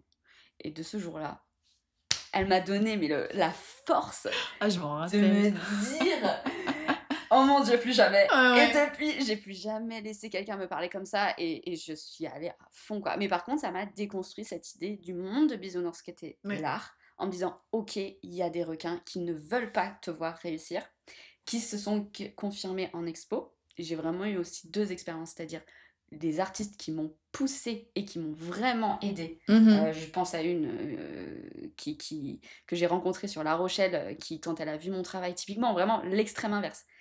J'arrive à une asso, l'asso de La Rochelle. Je Mmh. suis nouvelle sur la ville et tout. Elle demande direct à voir mon travail. Elle voit mon travail, elle me dit franchement, il y a vraiment du potentiel. Ouais. Elle m'a parrainée pour la Fondation Tyler direct. Elle m'a dit, Ah ouais! ouais, Ouais. ouais, tu Mmh. vois. Elle m'a dit, va à telle galerie, telle galerie, telle galerie, va à telle expo. Donc déjà, je suis allée partout. Ouais. Et après, elle m'a dit, il faut que tu postules à la Fondation Tyler et je vais te parrainer. Mmh. Parce qu'il faut être parrainé par elle. Donc, tu vois, tu rentres pas comme ça. Et elle a posé en gros, son veto pour moi, quoi. Alors qu'elle ne me connaissait pas, elle m'a toujours suivi en expo, elle m'a suivi quand elle voyait mon succès. Elle était vraiment les larmes aux Oui, c'est les yeux. supporters, ça, C'est hein, des ouais. supporters. Et elle, Ouais. c'était une artiste qui avait 40 ans de bouteille, qui avait créé une asso d'artistes. Donc, enfin, et vraiment, la différence était claire entre les Oui, deux, oui, quoi. oui, oui. Une très bienveillante et l'autre, voilà. Mais après, je suis pas sûre que ce soit spécifiquement lié au milieu de l'art, mais tu vas toujours rencontrer dans ta vie des gens où, quand toi tu vas te lancer dans un truc dans lequel ils ont peut-être pas forcément osé se lancer, Ouais. ça va les gratter. Ah bah oui. Et je pense qu'on a tous des trucs où tu sens que ça va te gratter, pas Ouais. forcément liés au succès, hein, là on parle du succès, mais d'autres trucs, tu vois, Mm. des choses qui vont bien se passer pour les autres, et toi ça va te gratter. Mais en fait, enfin moi en tout cas c'est mon combat au quotidien, c'est de me dire s'il y a un truc qui me gratte, ça en dit plus sur moi que Complètement. sur la personne, et en fait c'est sur moi que je dois travailler, parce que il est hors de question que le truc qui me gratte, je le projette Bien sur sûr, l'autre et que je ouais. lui envoie dans la gueule, et que je le casse sous prétexte que moi, ça me met mal à Ça te l'aise, en trigger, fait. quoi. Ouais, voilà.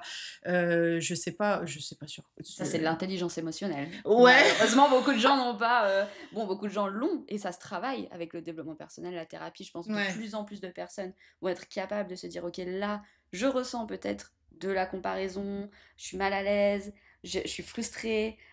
Typiquement, quand tu gagnes un prix, par exemple, Mhm. expérience que j'ai récemment eue, c'est nouveau pour moi. Ouais. Toi, tu en as connu beaucoup, où vraiment, tu as des artistes où on sent que t'as l'artiste qui est trop content pour toi. Oui. Vraiment, ça, c'est les cœurs Cœur. Cœur à 96 ans. Moi, je fais Cœur. voilà, cœur, voilà. T'as l'artiste qui te déteste, Ouais. voilà. Et t'as l'artiste entre les deux. Ouais. Celui qui est content pour toi parce qu'il t'aime bien, mais Il que est ça, triste pour lui. il est triste pour lui. Ça lui remue quelque chose, mais il fait l'effort d'être content pour toi quand même. Ouais. Et bon, moi, je leur en veux pas parce que je me dis, au moins, Bah, ils font ce travail sur eux, ouais, quoi. voilà, c'est ça. Ils sont conscients que, ok, ça les brasse, ils auraient peut-être aimé avoir le prix, mais ils sont quand même contents de... Puis tu sais pas ce qu'ils ont traversé, en fait. Ouais, Donc voilà, exactement. Ouais, tu peux pas leur reprocher de ressentir soit une ouais. frustration, soit de ressentir une tristesse. Tu sais pas qu'est-ce qu'ils sont en train de traverser. Si ça se trouve, ils sont dans une phase où ils sont dans le creux de la vague, et comme nous, on en a connu, tu vois, Ouais, où bien sûr. tu vois quelqu'un d'autre, ça se passe trop bien, et toi, t'es là, puis Ouais. moi, dans ma life, mais il y a des trucs qui vont pas. Mm. Et ça va juste mettre l'accent sur le fait que toi, ben, en fait, ça va pas parce que tu as été refusé à tel truc, parce Ouais. que telle chose s'est pas passée comme tu as voulu, etc. Mais malgré tout, tu vas être content tu vas faire cet effort, même si c'est toi, tu es dans la douleur, Ouais. tu vas faire cet effort de dire à la personne que tu es content pour la personne, Ouais. que tu la félicites, etc. Et après, bah, t'as les félicitations qui sont pas sincères, mais celle-là, on s'en fout, tu vois. Ouais, c'est clair, ouais. Ouais, faut Faut les même pas y squeezer, penser, en fait. Faut se protéger de ça. Mais oui, t'as des gens qui vont être fâchés parce que, ben, dans leur système de valeurs, c'est pas comme ça que ça devrait se passer. mais au final, c'est eux qui sont bloqués avec leur propre vision des choses. Et tu vois, typiquement, quand j'ai eu un stagiaire, Jérémy, si tu nous regardes. T'as eu un stagiaire? Ouais, mais c'est trop cool! Cœur sur toi, Jérémy, tu es dans mon cœur. Un stagiaire qui sortait d'école d'art, il était en 2e année d'école d'art et il voulait absolument travailler l'hyperréalisme. Ouais. Alors, j'étais là, s'il te plaît, je suis réaliste, pas hyper réaliste, mais voilà. Bon, bref, il a voulu, je lui ai dit ok, il était super cool. 2 mois de rêve avec lui, il a été au top. Tout le monde me disait non, tu vas voir un stagiaire, ça prend beaucoup trop de temps, tu vas prendre du retard. Et c'est vrai que ça a été ma grosse crainte, tu vois. Et ou alors on me disait ouais, les jeunes aujourd'hui ils veulent plus bosser, parce que c'est vrai qu'il avait 20 ans. Donc on dit les jeunes aujourd'hui ils veulent plus bosser, tu vas voir ça va être un enfer. Et j'avais très très peur. Bon bref, finalement ça s'est très bien passé, il a été à fond. Et en fait il avait une maîtrise des couleurs, mais un truc, il m'a mis une claque. Mais une claque, j'ai jamais vu ça. En gros, si tu veux, en termes de dessin, c'était un ouf. En termes de... Tu lui donnais une photo, tu lui disais fais cette peinture-là. Il était capable, avec les couleurs primaires, de me faire une capture exacte des couleurs qui étaient dans la photo. Et moi, sur le coup, quand j'ai vu ça, j'étais là, ah le bâtard. Ah non, t'as fait comme la vieille. Exactement. Non, mais je lui ai pas dit. Comme la personne âgée. Je lui ai pas dit, mais non, au contraire, tu vois, moi j'ai senti ça me grattait, tu vois, j'étais là, mais il me met une claque. Les lèvres dépassent. Ah ouais, mais au contraire, j'étais super contente, tu vois, de me dire, mais c'est un ouf. Et en fait, j'étais trop fière de lui, tu vois, alors que j'avais aucun rôle à jouer là-dedans, tu vois, c'était pas du tout je suis fière de toi. Mais oui, je suis fière de toi, et que de toi, parce que moi je n'ai rien à faire là-dedans. Rien à faire, tu l'as inspiré quand même. Oui, mais si tu veux, cette gestion des couleurs, il l'avait déjà. Et en fait, ça m'a tellement gratté. Je te promets qu'un soir, je me suis couchée, j'étais chonchon, tu vois. J'étais chonchon. Très mignon, j'étais chonchon. Ah, j'étais chonchon. Tu sais, c'est cette moue là, comme ça. Tu sais, tu te couches dans ton pieu, t'es là, mais... J'ai pas la gestion des couleurs encore. Je suis chonchon. Comme ça. Et en fait, oui, il m'a mis une claque. Je me suis dit, mais en fait, qu'est-ce qui me gratte dans ce truc-là, tu vois. Et je me suis dit, bah en fait... T'es tellement focus sur faire du poil à poil, nanana, qu'en fait, tes tableaux, ils en deviennent plats. Parce que... Non, attends, laisse-moi terminer. Mais je t'ai dit, on est toujours le plus dur juge de soi-même. Mais en gros, si tu veux, j'étais pas du tout dans la couleur. Si tu veux, mon animal, il était roux, bah, je peignais en roux. Mon animal, il était gris, bah, je peignais gris, blanc, noir. Voilà. Et je mettais aucune couleur. Et en fait, à son contact, je me suis dit, mais en fait, qu'est-ce qui fait que moi, je me sens pas à la hauteur, tu vois, quand je vois ce qu'il fait, tu vois. Et en fait, je me suis dit, faut que tu lâches prise sur les couleurs. Parce que lui, ça le saoulait de passer 10 heures sur un tableau. Lui, il voulait aller vite. Et en plus, en mettant des couleurs par-ci, par-là, juste des taches. Mais ça rendait trop bien. Donc, en fait, je me suis dit, essaye, mets de la couleur. Et là, tu vois, bah, dans le menton de ce lion, trop beau. Bah, t'as du rouge, t'as du rose, t'as du jaune, t'as du vert, t'as du violet, t'as du bleu et un peu de blanc. Et au final, le menton te paraît gris et blanc. Ouais, bien sûr.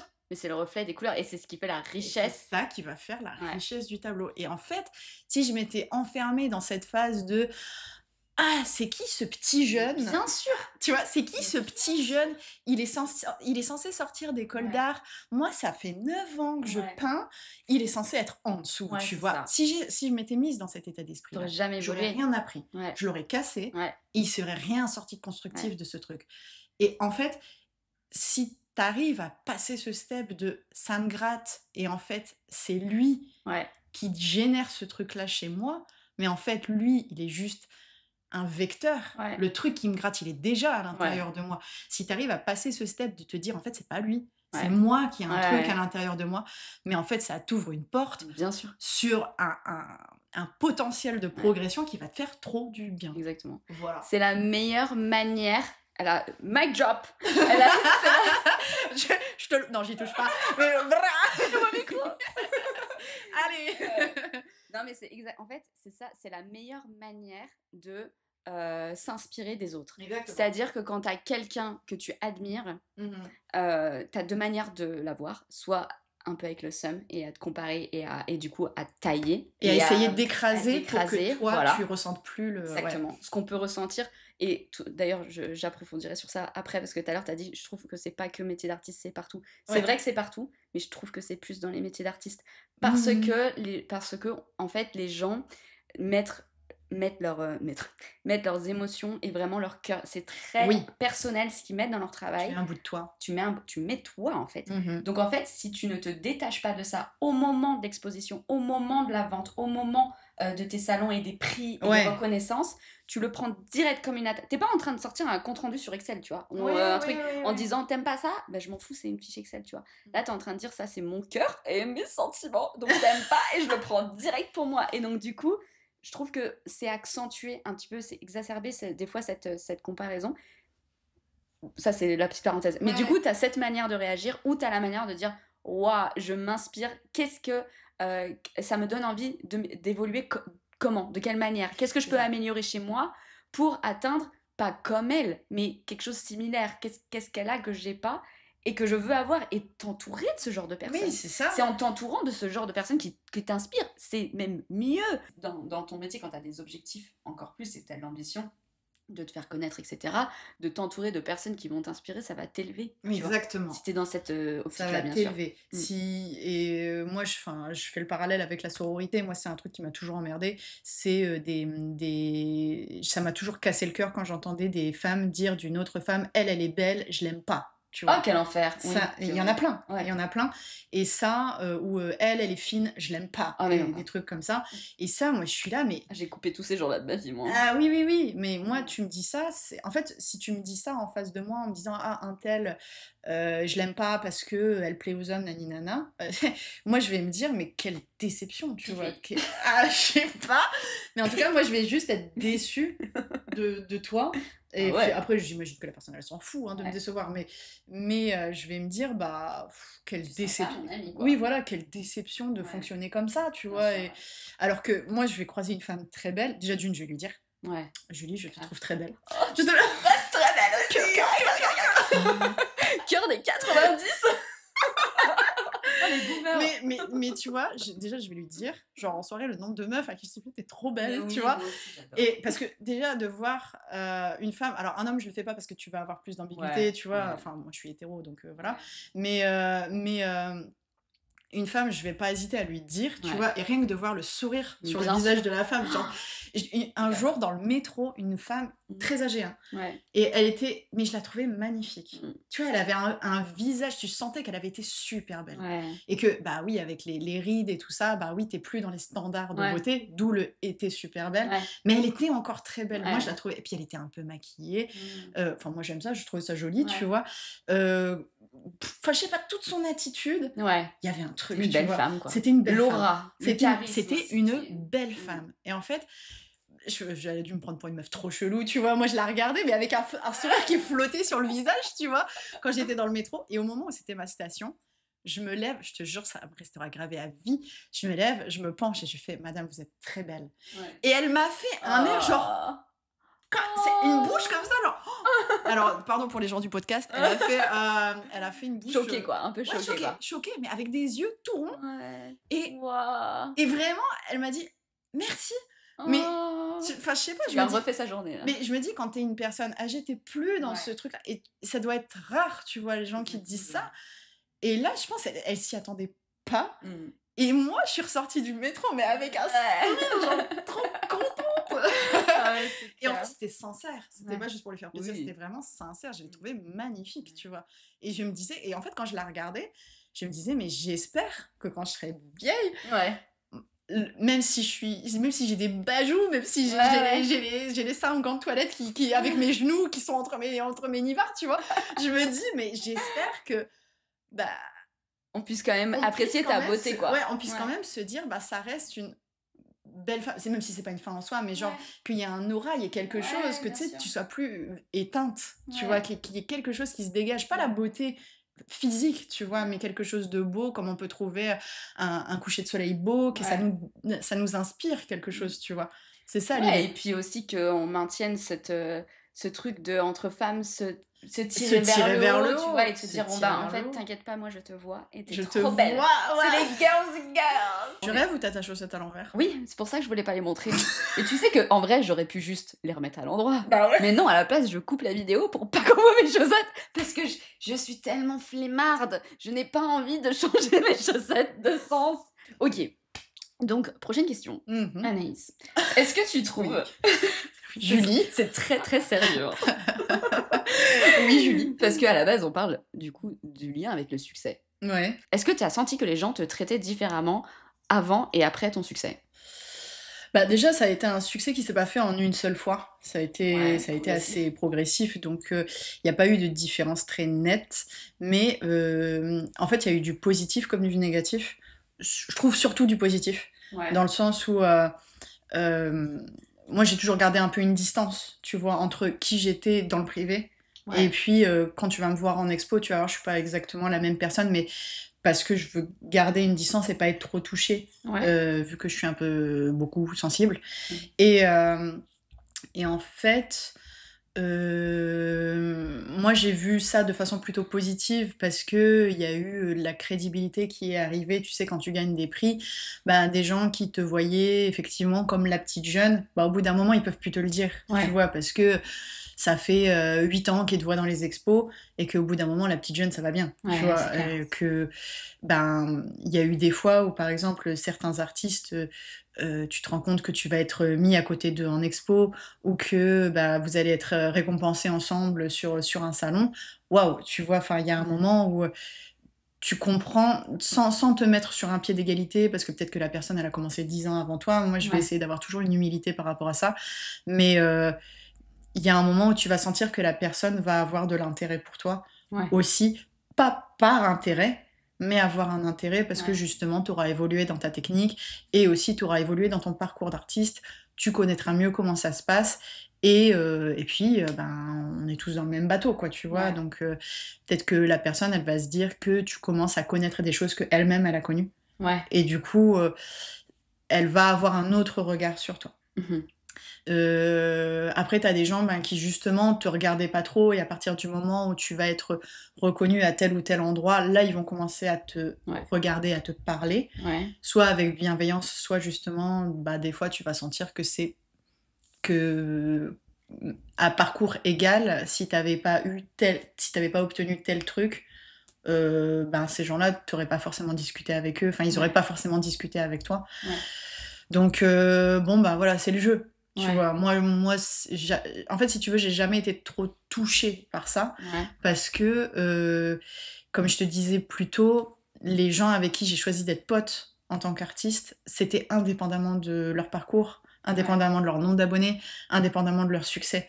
Donc en fait, même si après toi t'évolues, ça change pas. Bien sûr, Donc au final, le comportement des gens qui gravitent autour, si tu veux, tu les vois pas tant.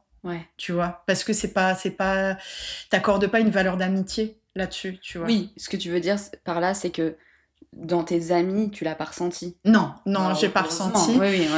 Sauf des fois où sur des événements en particulier où justement on disait les gens qui sont contents pour toi, mais tu sens que ça peut peut-être gratter quelque part. Tu vas ressentir des petites variations qui moi des fois m'ont un peu déçue, mais ça a été vraiment marginal. Par rapport à la plupart des gens avec qui j'ai continué à être vraiment vraiment pote et ça a jamais bougé, tu vois, parce que c'est des gens qui quand ils étaient dans le down, je les ai soutenus et quand moi j'étais dans le down, ils m'ont soutenu et en fait ça a toujours été indépendant de toutes ces choses-là, donc voilà, mais sinon globalement ça a été, et après par rapport au réseau, là c'est un peu différent.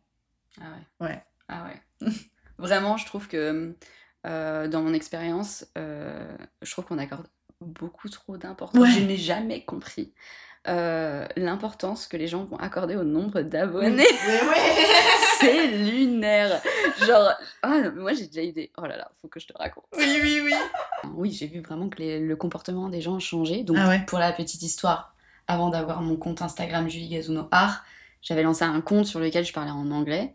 Et c'est là où on se connaissait déjà à ce moment-là, je suis passée de 7000 abonnés à 69 000 abonnés grâce à une vidéo.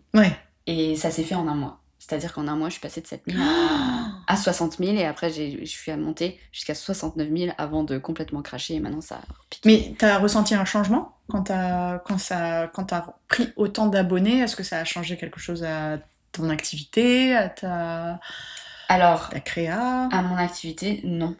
C'est bien pour ça étonnant, que j'ai fait ouais. un burn-out des Ah réseaux. ouais.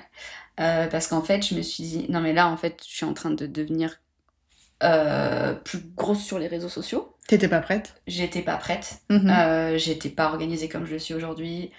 Et surtout, j'ai fait la grosse erreur, c'est de... Bon, aujourd'hui, ça se compenserait parce que depuis, il y a eu beaucoup de réformes sur Instagram et que, en vrai, aujourd'hui, enfin, demain, ça me poserait moins de problèmes si j'avais gardé mon compte. Mais en gros, j'ai attiré 69 000 personnes anglo-saxonnes, Mhm. donc pas de français. Sauf Ouais. que moi, j'exposais en français, donc les gens, ils comprenaient pas pourquoi ils comprenaient pas mon compte. Donc en fait, ils me suivaient. L'écosystème C'était des zombies, n'était quoi. Ouais. pas... Voilà. Mhm. En plus, c'était beaucoup de personnes qui habitaient dans des pays, c'était pas États-Unis et compagnie, j'en avais, mais il y avait beaucoup de personnes qui venaient de pays un peu partout dans le monde et où la livraison, ça bloquait.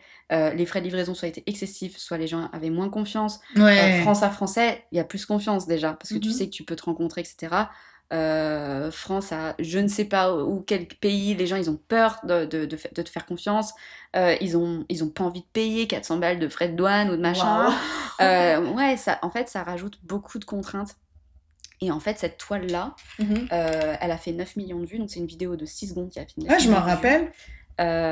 Elle ne s'est pas vendue sur les 9 millions de vues. Elle s'est vendue dans la vraie Ah vie. ouais? Elle s'est vendue le mois d'après, Ouais. dans la vraie vie, Mais par quelqu'un qui avait vu sur les réseaux? par quelqu'un qui était allé regarder mon nom. Ah Rien ouais, à voir. c'est ouf. Quelqu'un qui a entendu parler de moi, qui allait voir mon site et qui a acheté la toile. Ouais, comme quoi, Et en ça fait, veut rien dire. ça Ça veut veut vraiment rien rien dire. dire. On est d'accord. Après, honnêtement, je pense que c'était aussi dû à une mauvaise gestion. C'est-à-dire qu'en fait, j'étais pas ciblée. Aujourd'hui, on te dit sur les réseaux sociaux, il faut toujours que ton contenu il soit ciblé à ce Oui, que tu oui. proposes. Si tu pars sur autre chose et que tu fais le buzz sur autre chose, tu attires énormément de monde. T'es C'est dans super. le brin. Mais Ouais. en fait, ça ne sert à rien. Mhm. Avoir des abonnés pour avoir des abonnés, ça ne sert à rien. sert à rien. Ça sert à rien. Là, actuellement, moi, j'ai une vidéo qui a très très bien fonctionné. Mais en fait, je sais pas pourquoi, hein, c'est l'algorithme d'Instagram, il montre à des gens qui sont dans des pays qui... C'est pas du tout ma cible, en fait. Ouais. Donc, c'est-à-dire Amérique du Sud, Inde, Ouais. Ouganda, Rwanda, Ouais. Niger, Afrique du Sud. Ouais. Enfin, oui, c'est des gens qui apprécient ce que je fais, mais qui n'ont aucune intention d'acheter mes tableaux. Et en fait, si j'avais laissé les abonnés s'accumuler, ouais, j'aurais 5000 abonnés de plus. Ouais. Mais en fait, je les ai virés Ouais. les uns à la suite des autres. En fait, Ouais. dès qu'ils arrivaient, je virais parce que je savais Ouais. que c'était pas du tout ma cible. Et en fait, Ouais. si je voulais me la péter en me disant ah vas-y c'est bon j'ai 30 000 abonnés, Ouais. bah ouais je les aurais laissés venir tu vois. Bah oui. Mais non. Et en fait, non. ça tue peut te tuer ton compte, ouais. ton activité. Ouais. Après, moi, c'est pas ça qui a tué mon compte. Ce qui Ouais. avait tué mon compte, c'est que en fait, j'ai fait le dur constat que ça n'a pas déclenché la vente. Oui. Et moi, j'étais tous les jours, parce que j'étais pas organisée, donc Mhm. tous les jours, je créais mon contenu de jour au jour. Ah Donc ouais. en fait, je passais 3-4 heures et répondre aux commentaires. À Ah l'époque, oui. j'étais pas du tout dans la même optique qu'aujourd'hui. Aujourd'hui, j'ai des heures de community management. J'en ai 2 par semaine. Je suis très organisée maintenant. Ok, ouais, bravo. Lundi et mercredi matin, j'ai 1 heure à répondre à tous mes commentaires sur toutes mes plateformes. Ok. Voilà, à l'échelle de... Aujourd'hui, sur Instagram, j'ai 5000 abonnés. Ouais. Mais TikTok 18, YouTube 10, Facebook. J'avais 200 il y a 2 semaines, c'est passé à 30. Enfin bon, bref. On s'en fout, ce que je veux dire, c'est que j'ai des commentaires en permanence, mais je ne les traite pas tout le temps. Parce Ouais. que sinon, en fait, tu ne t'en sors jamais. Et à l'époque, c'est simple, quand ce mois-ci où j'ai gagné tous ces abonnés, je faisais comme ça, j'avais 100, comme ça, 100, pendant un mois. Commentaires, abonnés, like. Et mes DM étaient... Ah, et mais en tu fait, devais saturer. c'est une horreur. Parce que Ouais. sur le moment, tu te dis, ah, ça y est, je suis en train de percer. Et donc, tu as envie de répondre à tout le monde. Et donc, tu te forces à répondre au maximum. Ouais. Toute la journée. Et en fait, j'ai fait ça pendant quelques mois. Ça a duré quelques mois. Au bout d'un moment, tu crames à faire ça. Bah ouais. Pour faire le dur constat que je ne vendais pas plus. Mhm. Donc, en fait, ça me servait à rien.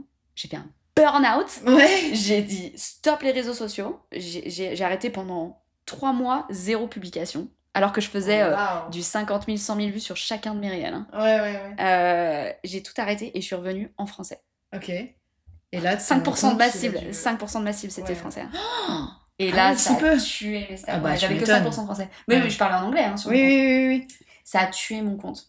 Et là, je faisais 5000 vues, 2000 vues.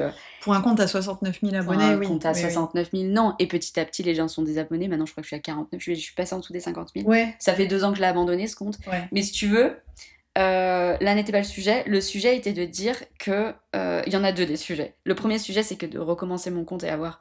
Bon, aujourd'hui, j'ai 5000, donc ce qui est, entre guillemets, pas grand-chose aujourd'hui. Oui, mais si c'est une communauté hyper engagée. Exactement. Voilà. Aujourd'hui, c'est une communauté hyper engagée. Rien à voir. Je convertis beaucoup plus. Ouais. Enfin, vraiment, même si ce n'est pas l'unique but, mais les gens, de manière générale, autant en vente que même en engagement ou en soutien, sont hyper engagés. Je crée des liens qui sont plus forts, parce qu'en fait, on se parle dans les DM, il y a des abonnés. Moi, mes abonnés, les gens qui regardent mes stories, je sais qui c'est. Hein. Bah oui. Je sais qui regardent mes stories. Hein. Je vous vois. Je vous vois. Mes top followers, je vous vois, je vous connais, je connais votre nom. Mais par contre, donc le sujet de la question, c'est les gens ne te traitent pas de la même manière. Quand j'avais 60K, on me traitait comme si j'étais un peu famous. Oui. Alors, et moi j'étais là, mais les gars, c'est Instagram, tu n'es pas populaire parce que tu as beaucoup d'abonnés en fait. Le nombre d'abonnés n'a pas de valeur. Enfin, pour moi, c'est pareil, le nombre d'abonnés n'a pas de valeur en soi. Après, ça ne veut pas dire que les abonnés en eux-mêmes qui te parlent n'ont pas de valeur. Ah bien sûr. Ça si. Mais tu vois, effectivement, quand les gens viennent te voir en te disant, et moi, je suis à quoi? Je suis à 24K. Hein, ce qui est pas mal pour un artiste, tu vois. Et quand les gens viennent me voir en disant de toute façon ça se voit que tu te fais sans arrêt aborder dans les expos, dans la rue, ça se voit que t'en as conscience et tout. Je suis là, on m'a sorti ça une fois, une nana qui me connaissait pas et qui me dit ça s'est vu quand tu t'es retournée, quand je t'ai appelé, ça s'est vu que t'as l'habitude qu'on t'aborde et tout. J'étais là, waouh, les projections. Alors que moi j'étais juste. Travailler sur ça, madame, parce que là, ça gratte. Là ça gratte fort. Alors que moi j'étais juste, c'est la première fois que j'ai exposé dans une galerie d'art urbain et du coup j'étais juste en mode détendez-vous les je gars, connais personne et tout. Et quand on m'a appelé genre Anna Gruz, j'étais oui. Mais juste parce que j'étais trop gênée, tu vois, et que t'as une personne qui te voit en disant non mais ça se voit que tu le sais, que t'es connue et tout, t'es là non, c'est hyper déplacé, pas du tout. Et en fait j'avais mis fin à la conversation. D'ailleurs je me rappelle que je répondais plus et j'ai juste dit ok, bon je retourne à l'intérieur. Allez, salut. Et ouais, en fait, je me suis dit, mais c'est ouf ce nombre d'abonnés, ce que ça peut générer. Tu vois, influence de Dubaï, des trucs comme ça. Et tu te dis, c'est dommage, tu vois. Mais... En fait, c'est qui tout double. C'est-à-dire que, ok, c'est cool d'avoir des abonnés, mais ça rend pas de toi... tu vois, t'es pas plus populaire parce que t'as 5, 10, 15, alors que l'autre artiste en a 100, 200. Aujourd'hui, d'ailleurs, dans les artistes que je coach. Bravo. Elle se lance sur des femmes. J'ai quand même mon premier homme, je suis trop contente. Un artiste. Bref, donc c'est essentiellement des femmes. Moi, j'ai dit bien. Comme si c'était un goal. Je diversifie. Non, mais c'est rigolo. Elles se lancent sur les réseaux sociaux, elles ont très peu d'abonnés, mais ça veut pas dire que leur art est vraiment trop bien, tu vois, ça veut rien dire en fait. Ça veut juste dire que t'es plus fort dans la communication, ou que ça fait plus longtemps que t'y es, et que tu l'as plus investi, tu vois, genre c'est juste une question de ça. Même à un moment, t'as pu avoir un coup de bol, ça peut arriver, oui, complètement. Mon truc, c'était un gros coup de bol, parce que je l'ai reposté 500 fois, il a jamais fait refait 9 millions de vues. Des fois, tu comprends pas, des fois, tu comprends rien. Mais tu vois, c'est arrivé des fois de discuter avec des gens sur les réseaux qui vont te dire de toute façon, cette personne-là, je suis sûre que je l'intéresse pas parce que je n'ai que 1000 abonnés. Et à chaque fois, je casse le truc en disant non, mais il faut arrêter de raisonner comme ça. Oui, alors moi, ça, j'ai déjà vécu. C'est-à-dire que quand j'avais 60K, j'envoyais un petit DM, j'avais une réponse tout de suite. Ah ouais? Ah non, mais rien à voir. Là, aujourd'hui, quand j'ai relancé mon compte et que j'étais à 2000 et que j'envoyais, on me répondait plus. Alors que t'es la même personne et que t'as je encore suis plus d'expérience. Même personne. Et puis, je vais remonter. Moi, mon objectif, c'est de remonter. Donc, en fait, vraiment, là, je le prends un peu mal, en fait, les gars. Parce que vous étiez intéressés que par mon nombre d'abonnés. Ça va pas du tout. Non, mais je comprends pas le délire. Genre, j'ai plus de valeur. tu donnes plus de valeur à quelqu'un, genre tu vas donner plus ton temps à quelqu'un sous prétexte qu'elle a des abonnés, et dès qu'elle ou si elle en a pas, tu vas pas en donner, je comprends pas. Après, s'il y a quelque chose qui peut faire vachement relativiser par rapport à ça, c'est des artistes qui sont, moi j'estime, très connus de leur vivant, qui sont en galerie, mais des galeries de ouf, qui en salon, ils cassent tout. Tu regardes leur compte, 1800 abonnés. Ouais. Bah voilà, si ça peut te faire relativiser et surtout te faire redescendre. Ah bah oui. Si t'as beaucoup d'abonnés et que t'es en mode vas-y, je suis mondes. famous. Pour moi, c'est 2 mondes. C'est 2 mondes, ça n'a rien à voir. Tu peux percer dans la vraie vie ou tu peux percer sur les réseaux. Ça n'a rien à voir. Et oui, comme je disais, les réseaux sont importants d'un point de vue de ton activité, mais en termes de est-ce que tu vaux mieux que quelqu'un d'autre en tant que personne parce que t'as plus d'abonnés, ou est-ce que tu vaux mieux qu'un artiste parce que t'as plus d'abonnés, redescendez immédiatement. C'est clair.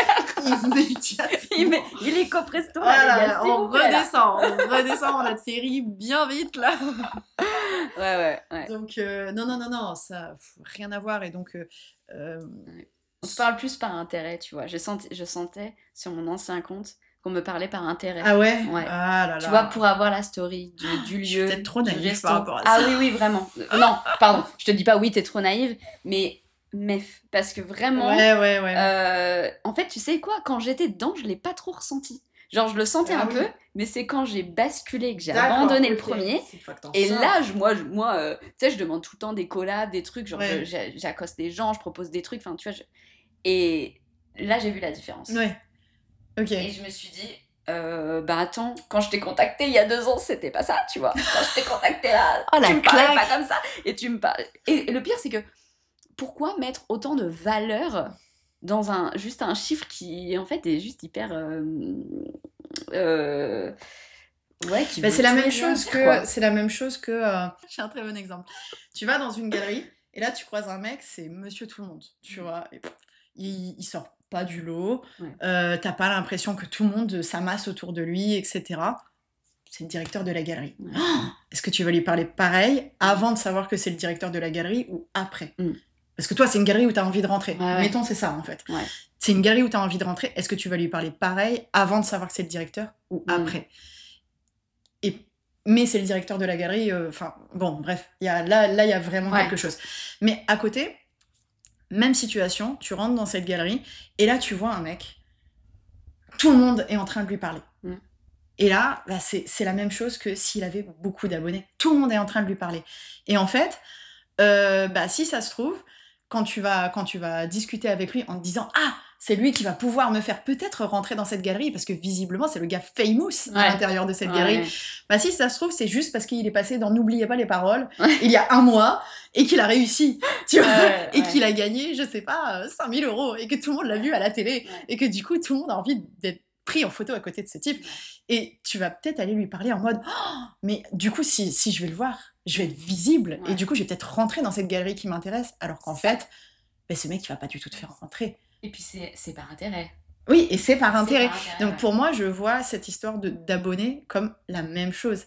T'as beaucoup de monde autour de toi, mais en fait, les gens... Ça veut pas dire que tu peux... Tu vas pas forcément être un déclencheur pour quelqu'un. Tu peux l'être. Tu peux. Tu vas peut-être pouvoir aider des gens qui comprennent pas forcément comment les... Enfin, moi, je suis toujours OK, tu vois, pour aider quand j'ai le temps et tout. Enfin, voilà, pour aider, pour donner des conseils. Mais c'est pas parce que t'as réussi, voilà, à faire ton petit bonhomme de chemin dans les expos que c'est pour ça que t'as beaucoup d'abonnés. Et donc, c'est pas parce que t'as beaucoup d'abonnés que si les gens te parlent, ils vont pouvoir emprunter un chemin qui les inspire ou dont ils ont envie ou quelque chose. C'est 2 choses complètement décorrélées. Et ouais, faut faire la part des choses entre le nombre d'abonnés et ce qu'est vraiment la personne dans la vie. Un peu comme le directeur de galerie qui est Monsieur Tout le Monde. Mais en fait, si tu le sais pas... voilà. Après, j'ai quand même envie de mettre des pincettes à ce que je disais, ou tu vois, ce truc de... si c'est par intérêt, c'est forcément pas bien. Parce qu'en vrai, il y a aussi un aspect de réseautage. Quand tu fais du réseautage, c'est pas forcément quelque chose de nuisible. Des fois, t'as envie de connaître la personne, ou même, comme on parlait tout à l'heure, de s'entourer des personnes qui vont t'inspirer, qui ont peut-être percé dans un milieu que t'aimerais bien percer, etc. Et donc, tu vois, quand t'es contacté de cette manière, En vrai, ça, moi, ça me dérange pas du tout, tu vois. Je pense que c'est un dosage à mettre. Et honnêtement, c'est même pas c'est bien ou c'est pas bien. Je pense que dans cette question de est-ce qu'on te traite différemment, la réponse est oui, on te traite différemment. Ouais. Voilà, point. Bien, pas bien, ça dépend de chaque cas, situation, Ouais. il peut y avoir les deux, quoi. Mais c'est sûr que c'est pas la même chose. Que ce soit sur les réseaux sociaux, que en expo. Ouais. Genre en expo, moi, tout comme toi, encore plus parce que apparemment je fais 20 ans. Moi, je trouve pas. Hein. Oh, j'ai des rides et tout. Moi, je fais 25, à ce qui paraît. Oh. Voilà. Donc j'arrive en expo, c'est la petite jeune, la Miss. Elle est mignonne, elle est mignonne, Oui, tu oui. vois, genre on va t'aider. Oh, tu sais accrocher ton œuvre. Bon, soit au début, franchement, j'étais trop contente. J'étais là, oh, vous êtes trop mignon, merci, tu vois. Au bout d'un moment, ça commençait un peu à. Et des fois, t'as envie de te durcir. Ouais, des fois, c'est Tellement un peu. En fait, des fois, c'est gentil. Faut doser, quoi, ouais. Des fois, c'est bienveillant. Des fois, c'est condescendant. Ouais. Bref, tout ça pour dire que on m'a beaucoup traité comme ça aussi, même encore aujourd'hui, quand je débarque, personne ne me connaît, je suis pas connue, tu vois, donc au début, on a tendance à me mettre dans cette case, et puis derrière, de voir quand il y a du monde sur ton stand, il y a des ventes, ou même quand je parle du siècle avec mon prix, etc., à ces moments-là, j'ai vu tout de suite les gens switcher, tu vois. Oui. Donc vraiment, dans la vraie vie aussi, dès que tu commences à avoir un peu de succès, ouais, les gens te traitent plus du tout de la même manière, ouais. En positif ou en négatif. En positif ou en négatif, mais après l'intérêt, le fait de parler aux gens par intérêt peut être positif dans le sens où bah, toi t'es en train de suivre ton chemin et tu sais que telle personne va pouvoir te permettre, mais en fait tu vas pas l'utiliser, ouais, c'est juste ouais, tu vas prendre contact, ouais. Si la personne elle t'ouvre la porte, tant mieux, mais des fois la personne elle va t'ouvrir la porte et en fait tu te rends compte que la personne qui t'ouvre la porte, elle te correspond pas du tout. Ouais, et en fait, finalement, la porte, tu vas pas la franchir.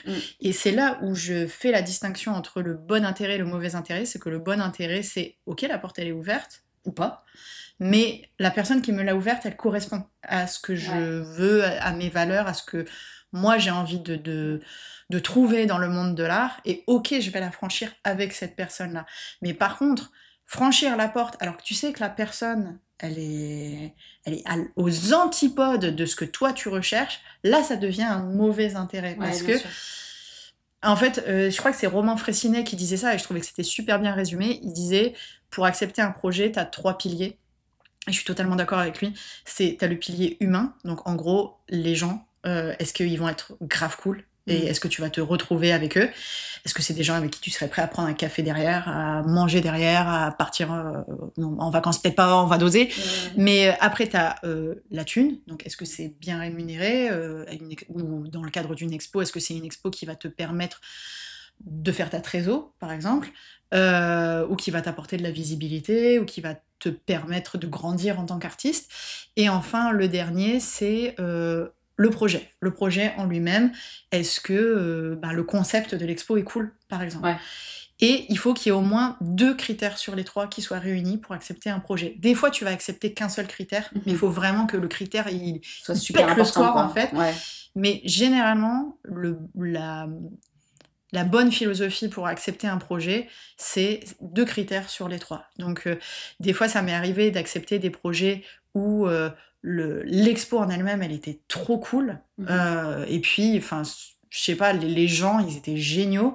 Mais par contre, je savais que en termes de soit visibilité, soit de vente, ça allait rien m'apporter, mais je m'en foutais. Tu vois. Des fois, ça a été l'inverse. C'était des gens qui étaient pas forcément foufous, mais je savais que l'expo, tu vois, typiquement, les foires d'art contemporain, il n'y a pas vraiment d'humain avec les gens qui organisent la foire.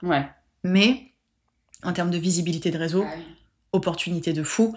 En termes de concept d'exposition, c'est moi qui fais mon stand, donc forcément, le concept, il me va, tu vois. Donc, voilà, t'acceptes. Et des fois, ça m'est arrivé d'accepter des trucs où c'est juste les gens, en fait, qui étaient importants pour moi, et ok, j'y vais. Et au final, bonne surprise à la fin. Ça a débloqué des trucs, je m'y attendais pas. Mais voilà, c'est selon tes objectifs, tu vas définir ce qui représente tes intérêts et en fonction, tu vas aller à un endroit ou à un autre. Par contre, aller à un endroit juste parce que c'est la personne qui représente quelque chose et t'y vas alors que ça correspond pas à tes valeurs, ça correspond pas à tes objectifs et la personne au fond de toi, elle te va pas du tout, là ça devient nocif. Ah bah oui, c'est clair. Et ça devient nocif quand c'est pour t'approprier tu vois, Ouais, comme tu c'est ça. disais, c'est-à-dire prendre quelque chose de l'autre. Ouais. Quand c'est juste parce que elle t'inspire ou quoi, ou elle peut Ouais, te tout à guider. fait. Moi, je me souviens que quand je m'étais lancée sur Insta, donc au tout début, mon premier Ouais. compte, avant mes 60K et tout, j'avais contacté au culot, comme j'aime le dire. Elle s'appelle Julia Powell Art, un truc comme ça Je sur connais Insta. C'est une artiste aux États-Unis qui a, je sais pas, 400K Ouais. et qui est genre une des meilleures potes de Mindy Kaling. Je vois même pas qui c'est. Oh là là, je suis désolée. ultra fan, star. Tu connais The Office? Oui, bien sûr. Ah bah Mindy. C'est C'est l'indienne. Oh C'est Kelly, elle s'appelle Kelly dans Ok, The ok, Office. ok, Mais ok. en fait, l'actrice c'est Mindy Kaling. Ok. Qui est quand même, au passage, petit aparté au sujet, incroyable cette nana. Ok. Elle a écrit la série, elle est productrice, elle est actrice, elle a fait sa propre série, elle a fait des films, enfin bon bref, elle a créé sa boîte de production. C'est une nana incroyable. Une femme incroyable, je préfère dire. Ouais. Et donc c'est une de ses meilleures potes. Donc si tu veux, cette artiste-là évolue dans un milieu de stars, tu vois. Et d'ailleurs, Mindy Kaling a des œuvres de Julia Powell dans ses séries et chez elle. Tu vois. Ouais. Okay. C'est comme ça que je l'ai découverte parce que je suivais Mindy Kaling sur Insta. Je vois, elle a une artiste de sa meilleure pote, enfin une œuvre qu'elle a achetée et qu'elle met chez elle. Et moi, bah, je contacte la meuf. Ouais. Au culot. Bah, bien fait. Et ben elle m'a répondu. Et je lui ai demandé, je sais même plus ce que je lui ai demandé, mais je lui ai demandé des conseils en tant que femme artiste qui vit de son art aux US, comment ça se déroulait, qu'est-ce qu'elle pouvait me conseiller, enfin vraiment genre la novice, tu vois. Ouais. Donc tu pourrais dire par intérêt, enfin genre vraiment j'avais besoin d'avoir ça, j'avais envie d'avoir son point de vue. Et en fait, elle m'a répondu. Ouais, ben c'était aussi parce que j'aimais beaucoup ce qu'elle faisait et je l'admirais sur plein de points, tu vois. Ça, ah bah oui, ah bah c'était essentiellement pour ça. J'avais rien à lui prendre, juste 2 minutes de son temps, tu vois. Et elle m'a répondu et franchement ça m'a tellement boosté. Je me suis dit sororité et son message dit commence par je réponds jamais à ce genre de message mais je vois que tu es une jeune artiste donc je vais répondre. Et elle a répondu à toutes mes questions. Ouais, une jeune femme artiste. Elle avait insisté sur le femme. Donc vraiment sororité de allez, tu vois, toi j'ai envie de t'aider. Oui. Et franchement, ça m'avait tellement touchée. Je me suis dit, oh, tu vois, ça c'est un bel exemple, tu vois. Ouais. Elle, c'est vraiment un bel exemple. Ouais, voilà. Ça c'est bien. Ça c'est bien. Parce que, ouais, la sororité en art, c'est si important. C'est super important. Je sais pas si tu te rappelles la fois, je m'en fous, je vais le dire. Je sais pas si tu te rappelles la fois où j'avais affiché un mec qui m'avait envoyé des messages sous prétexte que t'es artiste, femme, donc tu montres une partie de toi, et t'as des gars qui s'imaginent qu'ils accèdent à ton intimité, et qui du coup t'envoient des messages de ouf. Non, tu m'as pas dit ça. Je l'avais affiché sur ma story, parce qu'en fait j'en avais ras-le-bol de recevoir t'as bien fait. des messages de gars qui disent ouais, je vois en toi comme un livre ouvert à travers tes tableaux, quoi, tu vois. Et ouais, mais un peu malsain quand même. C'est très malsain. Et en fait, ce mec, c'était pas la première fois que ça m'arrivait, mais en gros, le gars, bah, je le bloque sur Insta, il me contacte sur Facebook, puis il me contacte par mail, puis il me dit des trucs de malade, quoi. Et quelle horreur. Ouais, quelle horreur. Mais c'est pas la première fois, mais en fait, je trouve que c'est la complexité, et ça arrive aussi à des potes hommes, artistes, qui, sous prétexte que en tant qu'artiste, tu montres une part intime de toi, bah t'en as, ils estiment que ils sont en toi, mais genre ils sont intimes avec toi, tu vois ce que je veux dire.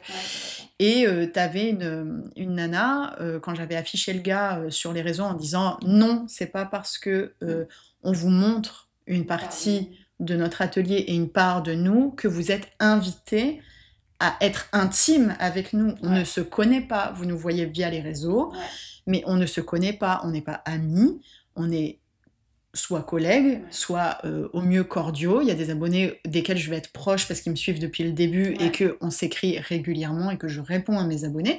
Il y a des limites. Mais il y a des limites. Je ne suis pas du tout dans une démarche de flirt ou quoi. Les gars, si vous cherchez une femme, allez sur des applis. Elles sont faites pour ça. Voilà. Ne venez pas sur Insta et encore moins sur mon compte. Et donc, et là, donc j'avais affiché le gars en story en disant ça. Et j'ai été très contrariée de recevoir le message d'une femme qui m'écrit en disant ouais mais attends, comment elle m'a dit ça, je veux pas déformer ce qu'elle m'a dit. Si elle me dit en même temps tu vas chercher, je vais péter un câble.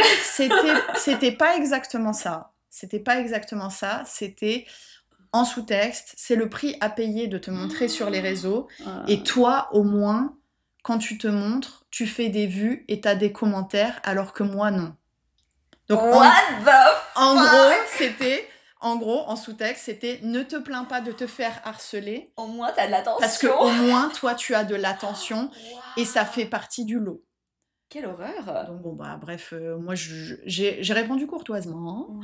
Mais, oui, j'ai été sympa. Mais j'ai répondu courtoisement, mais en gros, j'ai dit, c'est non, il n'y a rien qui justifie de se faire harceler par des hommes sous prétexte que j'ai réussi à gagner de la visibilité en y travaillant, tu vois. Et encore une fois, cette histoire de réseau, d'abonnés, où t'as l'impression que pour certaines personnes, il n'y a que ça qui compte.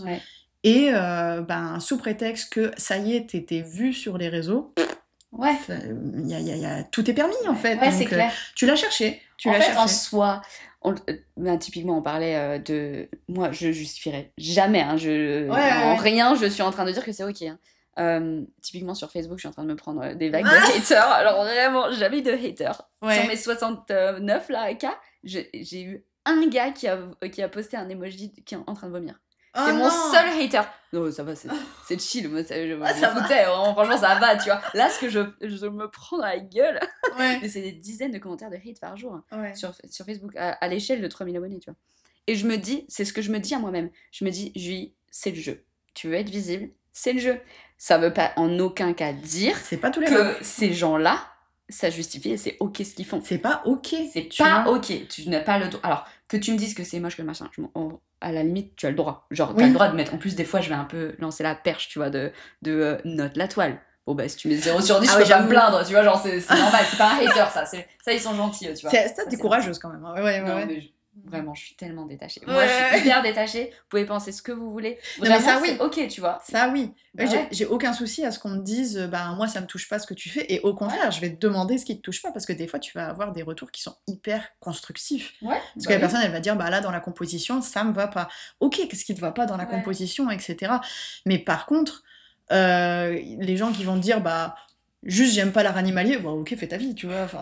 Mon commentaire du jour tout à l'heure, j'ouvre mon Facebook, je dis, donc c'est une perche encore, c'est une vidéo perche et je me dis franchement les gars, vous vous rendez pas compte, vous êtes en train de booster mes views de fou malade. Mais oui. C'est genre, vous donnerez quel prix à cette toile? 0 pour cette énorme merde. mais en plus, ces gens-là, ils te verraient dans la vraie vie, ils oseraient jamais te dire un truc. Oui, mais moi, ça me fait tellement rire, je me dis, je vois trop la personne. 0, quelle énorme merde. Bref, en tout cas, tout ça pour dire que je ne comprendrais pas, mais je me dis, Julie, tu le cherches ouvertement, parce que, bon... le fait d'être visible, c'est pas que je le cherche, je suis visible pour mon travail. Donc ça, c'est pas chercher.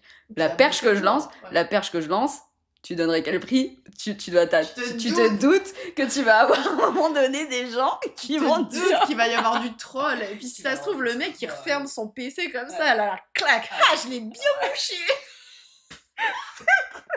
Alors que moi je suis là, trop bien, j'ai fait double des vues, merci Jean-Patrice. Grâce à tous les commentaires de Patrick qui m'a dit que ma œuvre valait 0 parce que c'est une énorme merde.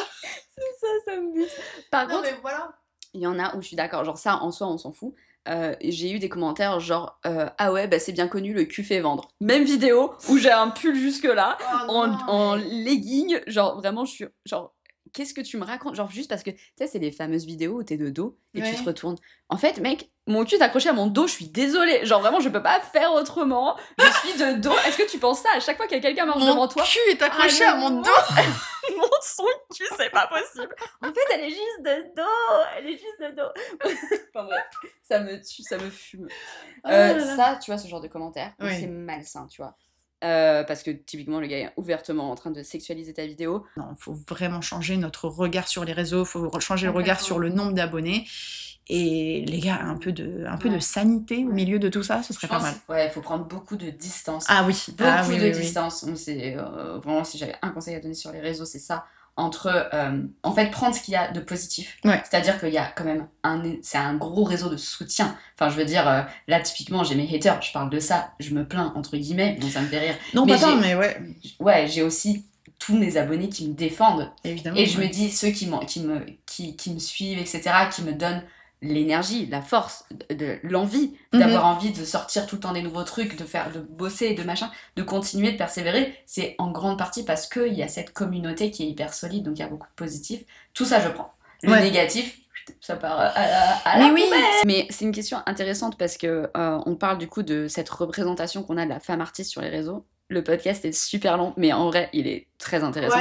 On pourrait parler pendant des heures, en fait, sans jamais s'arrêter. Peut-être qu'on va clôturer justement sur cette question-là de la femme dans l'art. Donc là, c'est la femme, sa place dans les réseaux sociaux. Dans la vraie vie, je sais pas si toi, tu as déjà aussi ressenti ça. Moi, perso, je l'ai ressenti. La sexualisation de la femme artiste.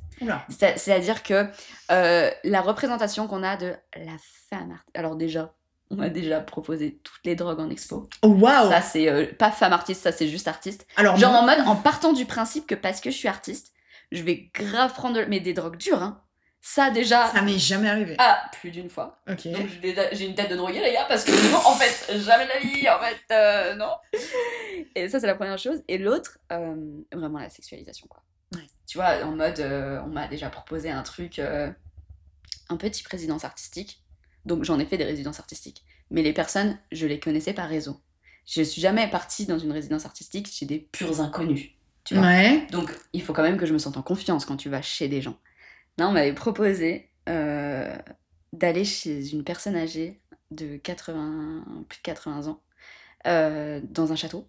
L'idée, c'était Julie, tu viens, tu peins, et puis... la personne en question te fait des visites J'ai peur. des alentours du château, tu fais ce que tu veux en plein été avec la piscine et tout. Ouais, c'était ça, tu vois. Et franchement, j'étais là, alors on se connaît pas. C'est une personne âgée, seule, dans un château. Donc déjà, ça met un peu le cadre, tu vois. Moi, je venais de me lancer, j'avais 25 ans. Toute seule là-dedans, honnêtement, vu de qui... C'est aussi qui m'avait mis en contact, en qui je n'avais pas confiance du tout. Dans ce spectre-là de malaise avec beaucoup d'ambiguïté. Et je me suis dit, mais en fait, ils me prennent pour qui, quoi? Est-ce qu'ils auraient proposé ça à un homme? Je pense pas. Ils imaginent que je vais faire quoi? Parce que je suis artiste. Ouh, je suis là dans mon atelier toute seule et puis je prends la drogue et puis je vais à la piscine. Enfin, qu'est-ce qu'ils imaginent? Parce que t'es artiste. Non, mais en fait, moi, les gars, j'ai un planning. Là, je fais création de contenu. Là, je vais financer. Je vais prendre mon chien. Après, je vais se parler dans les conversations. Désolée, ça tue. Mais c'est pas ce que vous imaginez. Moi, c'est un peu pareil. Ouais, c'est le côté... après, en plus, quand on est coquette, tu vois, on fait attention, on se maquille un peu, il peut y avoir des demandes qui sont un peu déplacées. Voilà. Moi, ça va plus être faire de la photo. Des choses comme ça où là c'est mort quoi, dégage, je suis pas là pour ça. Et des fois tu sens que c'est des propositions qui sont bienveillantes mais le nombre de fois où c'était je fais des tableaux de nus. Ah oui, le nombre de fois on m'a demandé sois ma muse. Oui t'es là, non en fait je suis pas modèle donc non en fait non. Et ou modèle photo justement et quand tu regardes le book du type, bon t'as vite compris quoi. Donc voilà. Et j'ai plus rarement eu des propositions, enfin notamment une où c'était un type qui me proposait de me présenter, mais voilà, il y avait une contrepartie et là c'est mort, c'est mort de chez mort. Et c'est pour ça que la plupart du temps, je suis attachée à avoir une attitude très pro, presque froide, tu vois, parce que je veux surtout pas laisser la moindre ambiguïté là-dessus. Je suis pas là pour ça. Donc, je suis d'accord. Voilà, on oublie, on parle pas de ça, et puis on peut rigoler, faire des blagues potages, des trucs, avoir de l'humour gras, ça, tant que tu veux. Mais si ça doit partir dans ce registre-là, pas du tout, tu vois. Ouais, bien sûr, faut garder un cadre, quoi. Ah ouais, moi je fais vraiment gaffe à ça, et après, les gens ils font ce qu'ils veulent avec leurs fesses, donc qu'il y ait des histoires dans tous les sens, ça, y a pas de souci, vous pouvez me raconter, y a pas de problème. On veut les potins. Ça ne sortira pas d'ici, et j'en parle à personne, mais par contre, laissez-moi en dehors de vos Ouais. histoires quand il s'agit de passer à l'action. Non, Ouais, je c'est ne clair. suis Pas moi. pas là. Je suis pas là. Bye bye. Je m'en vais, je quitte la soirée, faites votre live, tu vois. Et Ouais. je m'en fous. Ouais.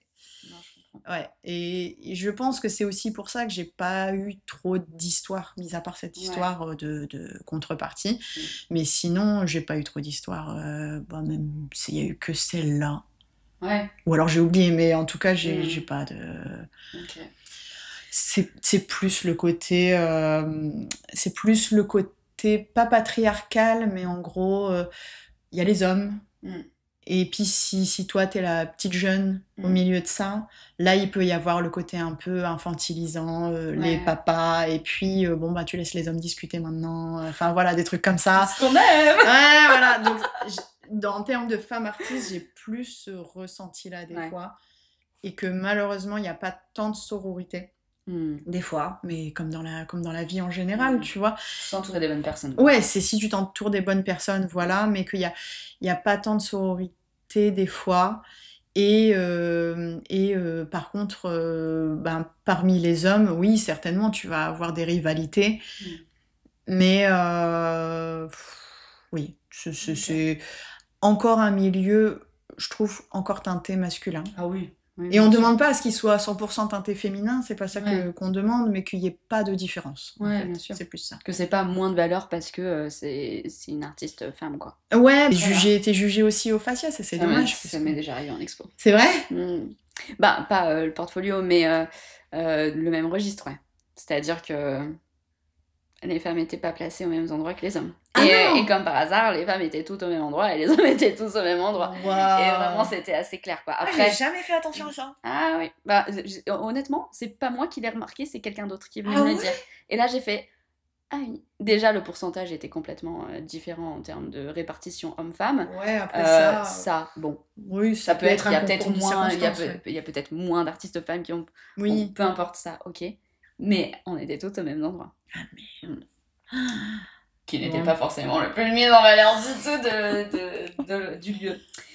Écoute, en tout cas, l'avantage des réseaux sociaux, je reparle des réseaux sociaux, mais c'est cet avantage, c'est qu'en fait, tout le monde est à pied d'égalité.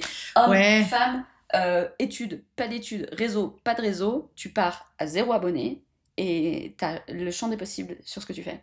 Alors, moi, je mettrais une petite nuance quand même, parce que je trouve qu'en tant que femme, c'est pas que l'algorithme te pousse, mais si tu montres ta tête en tant que femme, je trouve que tu as plus de chances d'être observée, parce que c'est la culture dans laquelle on vit, que en tant qu'homme. Et pour en avoir discuté avec des potes artistes masculins, du coup, on faisait quand même ce constat-là. C'est-à-dire que eux me disaient, moi je me montre à côté de mes tableaux, ça va pas faire autant réagir que si une nana se montre à côté de ses tableaux. Et on le déplorait quelque part, tu vois. Mais on constatait qu'il y avait quand même un avantage. En fait, c'était marrant parce qu'on faisait ce constat de dire il y a un avantage à être une femme sur les réseaux, mais il y a un avantage à être un homme dans la vraie vie. Ok. Moi, peut-être. Honnêtement, ce serait intéressant d'avoir des statistiques sur ça. Ouais, ou d'avoir un mec, tu vois, qui parle avec nous, tu vois. Ouais. Et qui... il y en a plein des hommes qui ont... Enfin, je sais que des hommes artistes que je suis, et que j'ai beaucoup suivis sur les réseaux et qui ont carrément percé sur les réseaux. Et tu vois, qui sont... Ah bah oui, t'en as plein. Et puis, quand je regarde mes stats, je pense que ça, bien sûr, ça dépend aussi de tes statistiques. D'ailleurs, aujourd'hui, j'aime bien avoir des hommes sur mon compte, évidemment, tout le monde est bienvenu, attention. Mais mon compte, là, c'est 80% de femmes. Ah ouais, j'ai remarqué. C'est genre 60%, un truc comme ça. Ah ouais. Ouais. Ouais, et je sais pas. Alors, bon, si je sais pourquoi je. Quoi? Je sais pourquoi. Parce qu'à un moment donné, j'ai switché, j'ai passé tout en rose. Ma chaise, elle est rose. J'avais un truc rose. Ah waouh! Mon studio, il est rose. YouTube, vrai que t'as un code couleur. TikTok, Facebook et Instagram, alors que c'est pas les mêmes personnes. Hein. Ouais. Les 4 dans mes statistiques, c'est tous 80% de femmes. Putain, c'est ouf. Alors que mon autre à 69K, je crois que j'étais à 50-50. Ah ouais. Donc vraiment, c'était beaucoup plus partagé. Mm-hmm. Et en fait, dès que je suis passée en rose partout, tu vois, ça petit à petit un peu pris le dessus. Et maintenant, même si je fais des vidéos qui sont pas... Je pense que ça a joué. Et puis même, je parlais un peu girly, je m'habillais un peu girly. Et ouais, je pense que maintenant j'ai quand même des hommes, des hommes qui me suivent tous les jours avec zéro intention derrière, qui sont vraiment juste mon art, etc. Donc visiblement ça passe aussi pour les hommes, même s'il y a un univers un peu girly. Mais ouais, j'ai vu le changement. Ok, d'accord. Ou alors je pensais pas. Peut-être que c'est juste aussi qu'on passe dans une... Personnellement, dans mon ressenti, mais c'est complètement relatif à nos expériences de vie que je ressentais pas il y a 5 ans. Donc vraiment, je pense que chacun est un peu dans sa bulle cognitive. Mais moi, dans ma bulle cognitive, j'ai l'impression qu'il y a plus... Je parle pas du milieu des artistes, je parle en général. Il y a plus de sororité. Et les femmes dans ma vie, mais vraiment c'est mon spectre parce que je vois que c'est pas comme ça chez tout le monde, tu vois. Genre tout le monde est girls, on se tire vers le haut. Moi dans mes potes c'est pareil. Tu vois, genre vraiment c'est... Alors qu'il y a 5 ans, mais pas du tout. Bah attends, je venais de l'armée, merci quoi. Genre déjà il y avait que des hommes, les femmes ça se tirait dans les pattes. Mon expérience scolaire c'était que ça, genre c'était la femme était la compétition, la concurrence quoi. Oui c'était ça. C'était horrible, les années 2000 c'était horrible d'être une femme, mais parce qu'on nous a conditionnés là-dedans. Et maintenant on en sort et du coup je le vis plus comme ça, genre une femme pour moi, tu vois, par mais principe, parce que tu le vois aussi plus comme ça, du coup tu l'attires plus. Oui. Et puis non mais attends, un autre facteur énorme, c'est que dès que je vois maintenant j'ai des red flags, mais je te jure qu'ils ne sont plus du tout les mêmes, qui sont chez tout le monde, c'est-à-dire que c'est pas que chez le mec que tu dates, c'est aussi chez les potes en fait, c'est-à-dire que j'ai des red flags, des mean girls comme on appelle. Désolée, je mets dans des cases. Voilà, je mets dans des cases, c'est pas bien de mettre dans des cases, et puis tout le monde peut avoir des dérapages, c'est pas très grave. Mais quand je vois une femme que je ne connais pas qui va tirer dans les pattes d'une femme qui traverse devant elle parce que elle est habillée comment, moi tout de suite je coupe, je rentre plus dans les amitiés comme ça. Non mais parce que ça c'est comme ça que tu vois, t'attires en fait les gens qui sont vraiment dans la même optique que toi, en mode girls. Par principe, tu critiques pas les femmes en fait. Ah non, ouais. Vois, voilà. Bah, après, surtout quand tu les connais pas. Après. En fait, moi, bon, déjà, la critique en soi, laisse tomber quoi. Ouais. Mais homme ou femme, en fait, ça va pas. Je vais pas me dire, parce que c'est une femme, tu vois, genre, je vais. Quoi je veux dire, je vais me faire cancel là. Ah oui. Moi, homme, j'ai pas de problème, non, je rigole. Je les aime, hein. Mais bon. homme ou femme, tu vois, je vais juste voir la personne, et si vraiment critique il y a à faire, on fera une critique, tu vois. Mais je vais pas me dire par principe, parce que c'est une femme, je critique pas. Non, je considère juste la personne en tant que personne. Ouais. Et puis, bon, après, critique sur le physique, laisse tomber, quoi, c'est mort. Non, ça, c'est mort. Laisse tomber. Ouais. Et en termes d'amitié, moi, je vais avoir des cercles d'amis restreints, vraiment restreints, mais parce que justement, c'est ce que tu te disais, c'est les red flags, où moi, quelques red flags, c'est bon. Tu seras copain, copine, mais collègue, voilà. Mais amis, il faut vraiment y aller, tu vois. Ouais, et sûr. Par contre, mes copines et copains, amis, oui, c'est comme tu dis, c'est girls, et il n'y a pas de... comparaison, compétition. Il n'y a pas comparaison, il n'y a pas compétition. Il y en a une qui réussit un truc, t'as les autres. C'est le meilleur public, tu sais.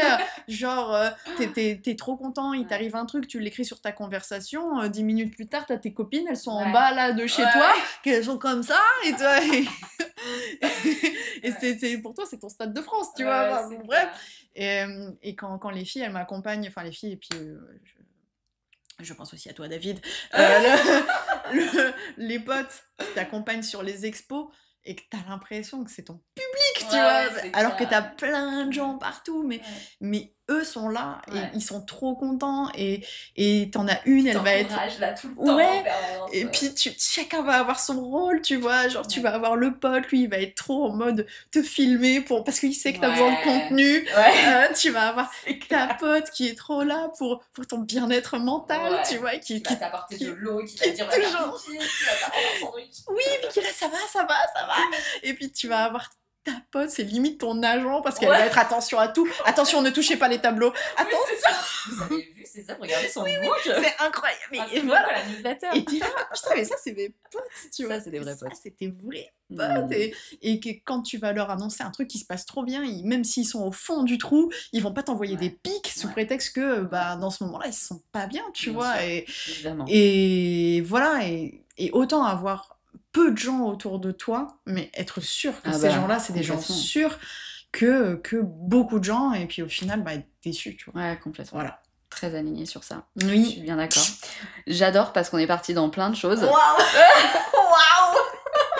Je sais pas, il y a combien de temps de podcast je partirais sur 2h30. En fait, on a 2h30. Ouais, allez. Attends, je vais devoir éditer 2h30. Bon, en tout cas, cette conversation était trop intéressante. Alors, je sais pas si pour vous qui nous écoutez était autant intéressante, mais de la vivre, perso, j'ai passé un super bon moment. Ouais, moi pareil. Non, mais en plus, j'ai l'impression qu'on a parlé du tiers de tout ce dont on aurait pu parler. Mais oui, mais tu sais quoi, je vais revenir. Parce que je suis en train de réaliser qu'il fait nuit et que ça va être compliqué de filmer le vlog. On devait faire le vlog, mais bon, tu l'auras compris, ça fait 3 heures qu'on est en train de papoter, c'était très cool. Mais je reviendrai et bientôt pour faire le vlog. Donc n'hésite pas à t'abonner à ma chaîne YouTube, toi qui nous écoutes, parce que je vais publier du contenu et de toute façon, je pense qu'on se refera probablement un petit épisode de podcast. On met un petit pouce bleu, on like, on commente. On like, on commente. En plus, on peut publier, je pense, en collaboration. Maintenant, on collabore sur YouTube. Ah, c'est vrai? Mais oui. Donc voilà, abonne-toi à la chaîne d'Anagruse si ce n'est pas encore fait. Tu peux aussi la suivre sur les réseaux sociaux. Sur Instagram, je te mets tous les éléments dans la description pour la retrouver, son site où tu trouveras ses expos. Merci d'avoir écouté jusqu'au bout. Clairement, tu avais le temps et on en est mais éternellement reconnaissante. Merci à toi. Merci à toi. C'était trop bien. C'était super. Voilà, et puis si ça a pu aider certaines personnes, certains passages, certaines tranches de vie ont pu aider certaines personnes, ben, on en est ravis. Puis une prochaine. Hein. Ouais, mets-nous dans les commentaires ce que tu as pensé de cet épisode. Si tu as envie qu'on aille plus en détail sur un des sujets, ce sera avec grand plaisir. Si tu es allé jusqu'au bout de cette vidéo, mets une bombe, comme ça on le saura. Ouais, exactement, une bombe. Une bombe atomique pour dire que cet épisode était de la bombe. Oui, que cet épisode était de la bombe. Que cet épisode était de la bombe. C'était de la bebon. Voilà. Ne sexualisons pas les femmes, s'il vous plaît. Voilà, sinon on s'en sort plus. Tout ça n'aurait donc servi à rien. Bref. Donc, une bebon dans les commentaires si tu es allé jusque-là. Ouais, merci à toi. Et je te dis à très vite dans un prochain épisode du podcast Hors Cadre. Bisous.